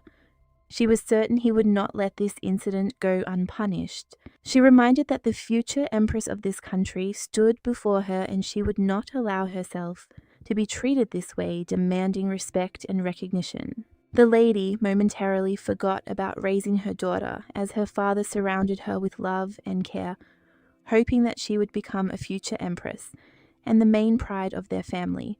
Perhaps it was for this very reason that her father, in desperation, begged her to rescue his daughter from such a precarious situation. Lily quietly asked if it was true, unable to believe it. The lady, noticing the doubt in her voice, added that her dear daddy literally crawled to her on his knees, ready to kiss her feet, so that she would not punish his daughter. So to this day she is alive and well, solely because she managed to convince the emperor not to execute her despite all her mistakes. Lily indignantly declared that this was all a lie, to which the lady replied that she was irritated not only by Lily's behavior, but also by her unfounded confidence that the emperor would ever marry her. She reminded Lily that the man she was clinging to so desperately had been hers long before Lily had even been born, so her attempts had been in vain. Lily couldn't understand how she could even speak like that. Not realizing the gravity of the situation, Yusinil coldly declared that her life still depended on her. In other words, she could either beg Yusinil for forgiveness or say goodbye to her life and well-being. The choice was hers alone. After these words, the lady silently left the room, leaving Lily to ponder what she would do next. Everything was being decided too quickly and she had no time to think. Gail was extremely worried, not knowing where her sister was and why she hadn't shown up for so long. She couldn't understand what could have happened and was on the verge of panic, unsure what to do. Gail didn't want to think about the possibility that something terrible could have happened and was very worried, afraid that these girls could cause her sister pain or suffering. One of the servants asked to calm the lady down, but she couldn't understand what would happen if her sister actually suffered because of these women. It was unbearable for her. Gail was afraid her parents would be very upset if something happened to Yusinil. Her anxiety grew as she didn't know how it would all end. But suddenly, unexpectedly, her sister came up to her from behind and asked who would suffer, as if not understanding the whole situation and her experiences. Gail threw herself into her sister's arms, asking where she had been for so long because she was so worried and could not understand why her sister had not appeared earlier. Yusinil thought she was stupid and didn't understand why she was so worried because nothing terrible had happened, and it could have been lived through calmly. Gail asked Yusinil not to call her that, to which the lady apologized, with a smile, promising not to use such words towards her anymore. She suggested that Gail not worry and return home with the servants. She would be safe and no one would harm her, so there was no need to worry. The little girl was upset because she didn't want to be left alone at the academy all night. She had hoped things would be different. Yusinil, noticing her sadness, said that she did not understand why it upset her so much, because the academy was a place where she could learn a lot. She recalled how Gail herself said that the capital was so beautiful and interesting, but now it seemed that she felt like an outsider and out of place here. She also recalled Gail saying that her parents were always busy and rarely home, and how she missed spending time with her sister. Their elven mother often doesn't understand human customs, and their father is always busy at work and returns home well after midnight, so Gail feels lonely. Because of this, Gail could only count on her older sister, who was the only person she could rely on. Yusinil reassured her, promising that she would visit home more often to spend more time with her sister and support her in difficult times. She promised that they would spend much more time together, and that would now become her priority, despite all her other concerns. Yusinil knew that someday she would have to leave this place, but for now her main goal was to ensure her sister's safety and peace of mind. She told Gail to go home and wait for her there. Yusinil needed to meet with several people urgently to take care of some important matters. The emperor was delighted to see Yusinil, and it was a pleasant surprise for him since he had not expected her visit at that moment. She finally arrived when he had just finished his business, and now they could talk about important matters. It was a good coincidence. He invited her into the drawing room or perhaps the library. The mistress greeted him, and despite the formalities, Tess repeatedly said they could dispense with them. She had come a long way and was ready to discuss important matters concerning her plans and future. This was necessary for further action. Euseniel said that she wanted to ask him for a favor and hoped that the emperor would help her in solving an important issue. She explained that there was an important dinner party at the Rentio estate this weekend, and she wanted the emperor to be her companion at the event. To strengthen Gail's position in society, she asked him to help her just once by supporting her at this important event. The fact that Lillian had mocked Gail in front of me left her confused. The Marquise's youngest daughter firmly believes she will one day become empress, so she can understand her impudence. But how her friends from the families of the minor, landed gentry dare to bully the young duchess is completely incomprehensible. After some thought, she found the answer to this question. Children develop their own hierarchy. I know this very well. Parents organize something like a tea party for them or take them with them to various social events. In this way, they help him strengthen his status, get comfortable among his peers, and even make friends with them. This has long been a kind of tradition, but since their family was in exile for a long time, they were unable to observe it. So she asked him to be her companion. She would need the emperor's help to make up for lost time as quickly as possible. They seemed to be listening intently to their conversation, and she thought they would let them be alone. But that wouldn't do. They definitely wouldn't be allowed to talk here, so she dragged the emperor along with her. Euseniel suggested he look for a more secluded spot. Tess was simply shocked. He remembered when she was little and noticed that she hadn't changed at all. They found a place where no one would find them. Euseniel couldn't believe she'd sunk so low, suddenly jumping up and running through the palace as if scalded, and she had no idea what she was thinking. She also apologized for not even letting the emperor open his mouth. She also grabbed him by the hand, just like in childhood he should let go, before he thought of something unnecessary. Euseniel, I wanted others to eavesdrop because it concerned her sister. That's why she brought him here, and that's the only reason. Tess said he knew, so she decided to go back to where she started. But first, she asked him to just move away from her. Tess noted that she said that she wanted to use him, but he was not at all against it, and was even glad. Euseniel noted that he didn't even really understand what she asked for. Tess asked her to just say it again. The lady didn't quite understand what he meant. He wanted her to ask him to be her companion again. The lady was very embarrassed, and he asked her not to worry, as he always listened to her attentively. After that, he kissed her on the forehead. She once said that he wasn't allowed to kiss her on the lips without permission, or that was just what she wanted. The girl became frightened and asked him to move over. Tess noted that she probably wouldn't repeat it. Euseniel asked him to be her companion and hoped he was now satisfied. God didn't say he was completely satisfied, but the girl didn't understand why he insisted on it so much. Tess pointed out that even if he explained, she still wouldn't understand. But every time he hears it, it feels like his dream has come true. But he needs to know if she really wants the emperor himself to accompany her to social events, since he thought she disliked being the center of attention. The Lord said that something had happened, and then she told him everything that had happened. Euseniel was afraid that he would get angry and make some rash decision, but she was struck by his calm.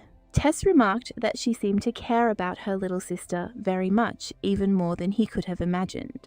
When she shared how infuriated she was by the incident, he quickly drew the right conclusions. Euseniel is worried that her sister will not be accepted in high society, and therefore wants to show everyone that her older sister is close enough to the emperor to invite him to a dinner party as her partner. Euseniel noted that he had indeed understood everything correctly, and she also asked him for forgiveness. She was terribly sorry she had to treat him like this. But Tess said she didn't need to apologize because that was why he was so happy to inherit the throne. She knows that he is ready to fall on his knees before her if she wishes it. Tess prays that she can use it as much as her heart desires. He will do everything for her. He is just waiting for an order from her. Eusennial noticed that in this lighting the eyes looked darker than the night sky. They are so deep that you can easily drown in them. Just one fleeting glance from his impossible eyes seems like a passionate declaration of love. Tess asked her to kiss him. He was too obedient a boy and deserved a reward. For some reason, because of him, she immediately loses the ability to think clearly. If you think about it, she has never dated anyone before. And in her past life, her father abandoned her sick mother and went to his mistress. And she had to take care of her alone, so there was no time for her own relationship. And then she was killed altogether. It's not surprising that she developed extensive trust issues, but thanks to her current parents, she realized that true love exists. However, she was certain that she was not destined to experience these feelings. Therefore, she does not understand the reason for all this reasoning. She was completely unaccustomed to such situations because then she kissed him. She asked him to wait, but the Emperor continued kissing her. Eusennial knows that she reached out for a kiss, but what she should do now is completely unclear. Eusennial decided this couldn't go on any longer. She needed to push him away quickly. Eusennial asked him to wait, but the Emperor began to say that he liked her very much. So there is no strength to restrain oneself, but there is no need to worry he will not continue without her consent. This is a curse, she must stop it and put a stop to this chaos immediately. He understands perfectly well what this is fraught with. But Tess still asked if she really didn't like the kiss, because he likes it so much. When she looks into his eyes, it becomes so hot that her throat burns, and her thoughts literally evaporate. Even so, she still has to order him to stop, but her body is on fire and is moving towards him against her will. Eusennial agreed to just this once. That evening, the main character came home and told her mother that she had reported a mistake. Seal reacted weakly, and the girl was surprised that this was all she would say since she had no idea what exactly she had done. The mother thinks that everything is not so bad. Before this, she did very well in everything she took on, so she believes in her daughter. Eusennial became convinced that her mother thought too highly of her, so she asked where her younger sister was. Gail is outside playing with the mage she could call her, but she shouldn't because the girl doesn't want her to hear this conversation. It's because of this that we're going to talk about her. Eusennial accidentally witnessed other students bullying her, and he suspects that this has been going on since the day he was enrolled in the academy. The mother did not understand how this could happen. The girl asked her to listen to her calmly. After her story, Mother asked if everything she'd said was truly true. Eusennial remarked that there was no need to worry as she had immediately intervened and sorted everything out. It's her fault she didn't give her daughter the attention she deserved. But the little girl always smiled and was in high spirits, and she couldn't imagine anyone was bullying her. It's completely unclear why she didn't tell her or her father about it. Eusennial noted that this was because she and her father were completely focused on Eusennial. She knew they were very worried, but there was no need for that. Seal felt a little angry and couldn't understand how she could say that. Eusennial added that the more attention they give her, the less attention Gail gets. Perhaps she and her father were worried because she constantly blamed herself for their expulsion and spent almost her entire childhood in the home library. But she's already an adult, so there's no need to worry about her so much. Seal said that it wasn't just that the reason she was going crazy with worry was because of her nightmares. It's hidden in that very prophecy, but she can't talk about it. So the lady fell silent. The girl asked what was wrong with her mother. Seal just said that everything was fine and she was right, so she would try to pay more attention to her sister. She will also definitely tell her father about everything, and then they will think together about how to solve this problem. Eusennial was surprised and then noted that, frankly speaking, she had already decided, but his mother would not like him. Eusennial said that overall she has everything under control, so there is nothing to worry about. Seal, you understand, she's at peace with that Eusennial. Thank heaven she didn't want to know the details. Mother said that she would always pay more attention to her and worry about her more than about others. So she asked the girl to be more careful. Eusennial thought about how this was the first time her mother had so openly admitted that she was her favorite. And then she noticed that the door had not been opened before. After that unpleasant conversation with my mother, time flew by unnoticed. and the day of the ill-fated social event arrived. You will place the Duke. Tess said he turned her in because she was his precious Eusennial.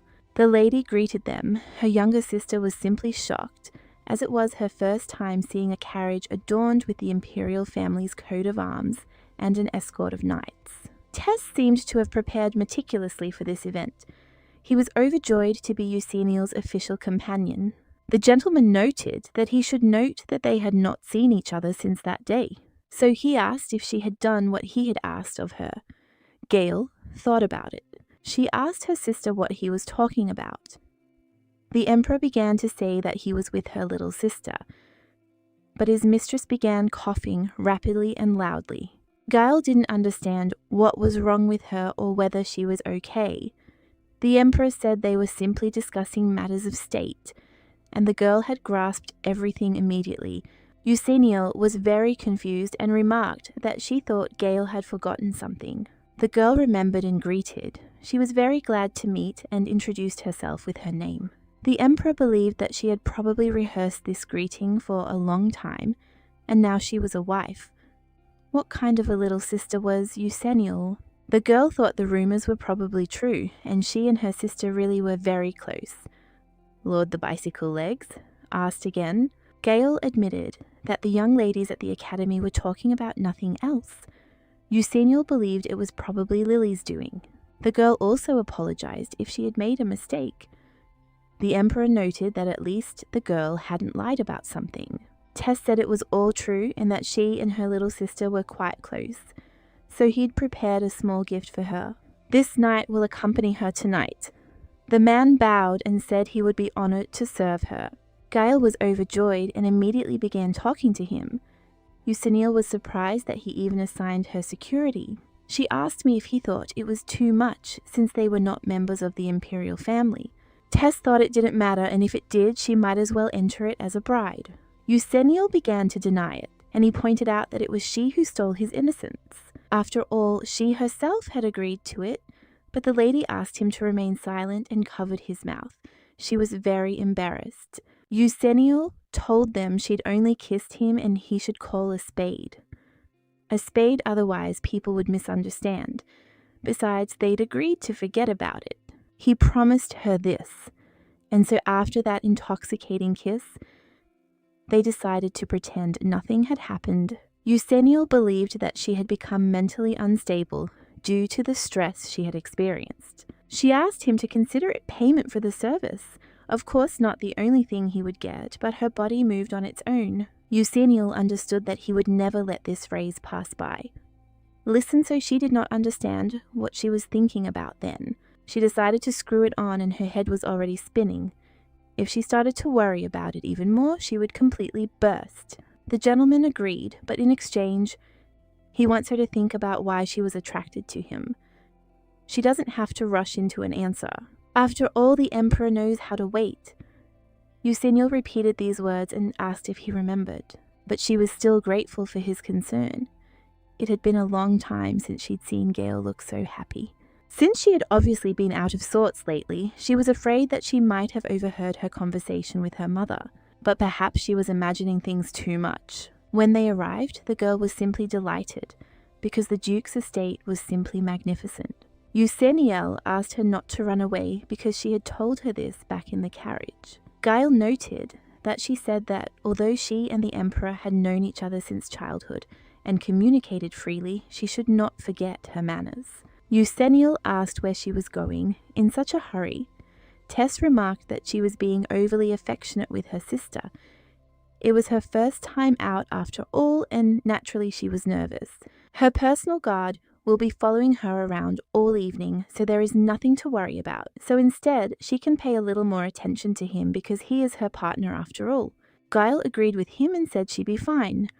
The lady said she saw they were getting along. They hadn't even gotten to the point of annoyance, and she was already tired. Eusennial was shocked that he even asked because he had tired her out with his presence, and she had been listening to them the whole way. Gail said her sister was the sweetest, smartest, kindest and strongest girl in the world. He agreed, saying she might seem cold at times, but that gave her a special charm. Gail said that they decorated the entrance very beautifully. It was simply a sight to behold. The Emperor remarked that it still couldn't compare to the opulent decoration of the Imperial palace. The hallway was decorated with diamond and gold statues. Tess said that if she wanted to see it, she could come to him, but she had to take her sister with her. Gail promised to visit him tomorrow. Eusenial wouldn't agree, they were at odds. Gail really wanted this, so she started looking at her sister with a pitiful face, so she agreed. Eusenial said she would make time for the week, provided that she was polite to everyone today and made friends with someone. Since this is not an official reception, I will not have any difficulties. And besides, His Majesty is with them. Gail asked if she thought Lady Lillian would come. Eusenial said she doubted she'd have the courage to show up here with a swollen cheek. She'll most likely be left alone at home. The girl asked why the Emperor was laughing. Tess asked permission to give her advice she shouldn't cut the weeds, otherwise she would never get rid of them. They need to be pulled out by the roots before they scatter all over the garden. Eusenial asked what he was getting at since I had to get so close to her. She asked him to confess because she thought he was making something up. Tess remarked that she would soon see for herself. Lily was at the reception, after all. She introduced herself to the Emperor. It was supposed to be a modest celebration, similar to those she had attended up until now. In other words, it was supposed to be an ordinary dinner party, arranged so that nobles could introduce their offspring into society and help them settle into high society. Everyone immediately began greeting the Duchess and His Highness in her company. The lady thought that all the guests were probably confused and feeling awkward. Tess said she was here today solely as ladies' partner so they could all hold their heads up. Eusenial thought that there would be a regular dinner here, and she doesn't understand why there are so many people here. Even the heads of noble families are present. It looks more like a royal reception. She assumed it was the Emperor's doing since she had asked not to shock the public. Tess insisted that wasn't the case. He only mentioned in passing that he was going to attend this social event. It was at a meeting, and then everyone heard that the Emperor was going to go there with his partner. Tess said he was just thinking out loud, and they were happy to try. It wasn't his fault, but now he realized what he had done. Eusenial sighed and remarked that it was good that he hadn't announced it to everyone. The ladies approached Gail and introduced her daughter, and the girl was very happy to meet them all. She was very happy to communicate with new friends, many of whom were older than her. Not only girls, but also boys met her, so her older sister was very happy about this. Eusenial noted that it seemed like she had finally found friends and was feeling more comfortable. Everyone was being open and friendly, and she beamed with joy again. Everything seemed to be going smoothly, and that was such a relief. The Emperor thought she was pleased, so he offered to play with him because he was really bored right now. The lady asked him to stop, as someone might see. Tess said she couldn't take her eyes off her little sister. This even made him feel a little offended, but the girl didn't understand what was happening. When she looked at him, she was simply horrified by how cute he was. It seems like she has disappeared since that day she thinks only about him. Eusenial wanted me to think that she really fell in love with him. The gentleman asked what was wrong with her. She said that she was in a hurry to pay her respects. The Marquis came up from behind and greeted the gentleman and lady with his daughter next to him. Eusenial did not understand what was happening and realized that the person in front of her was Marquis Duin. She couldn't believe that she had almost confessed her feelings to the Emperor. She must have completely lost her mind. Fortunately, Lillian's appearance brought her back down. To Earth Temperature believed, this meant she was the young lady who fancied herself the future Empress.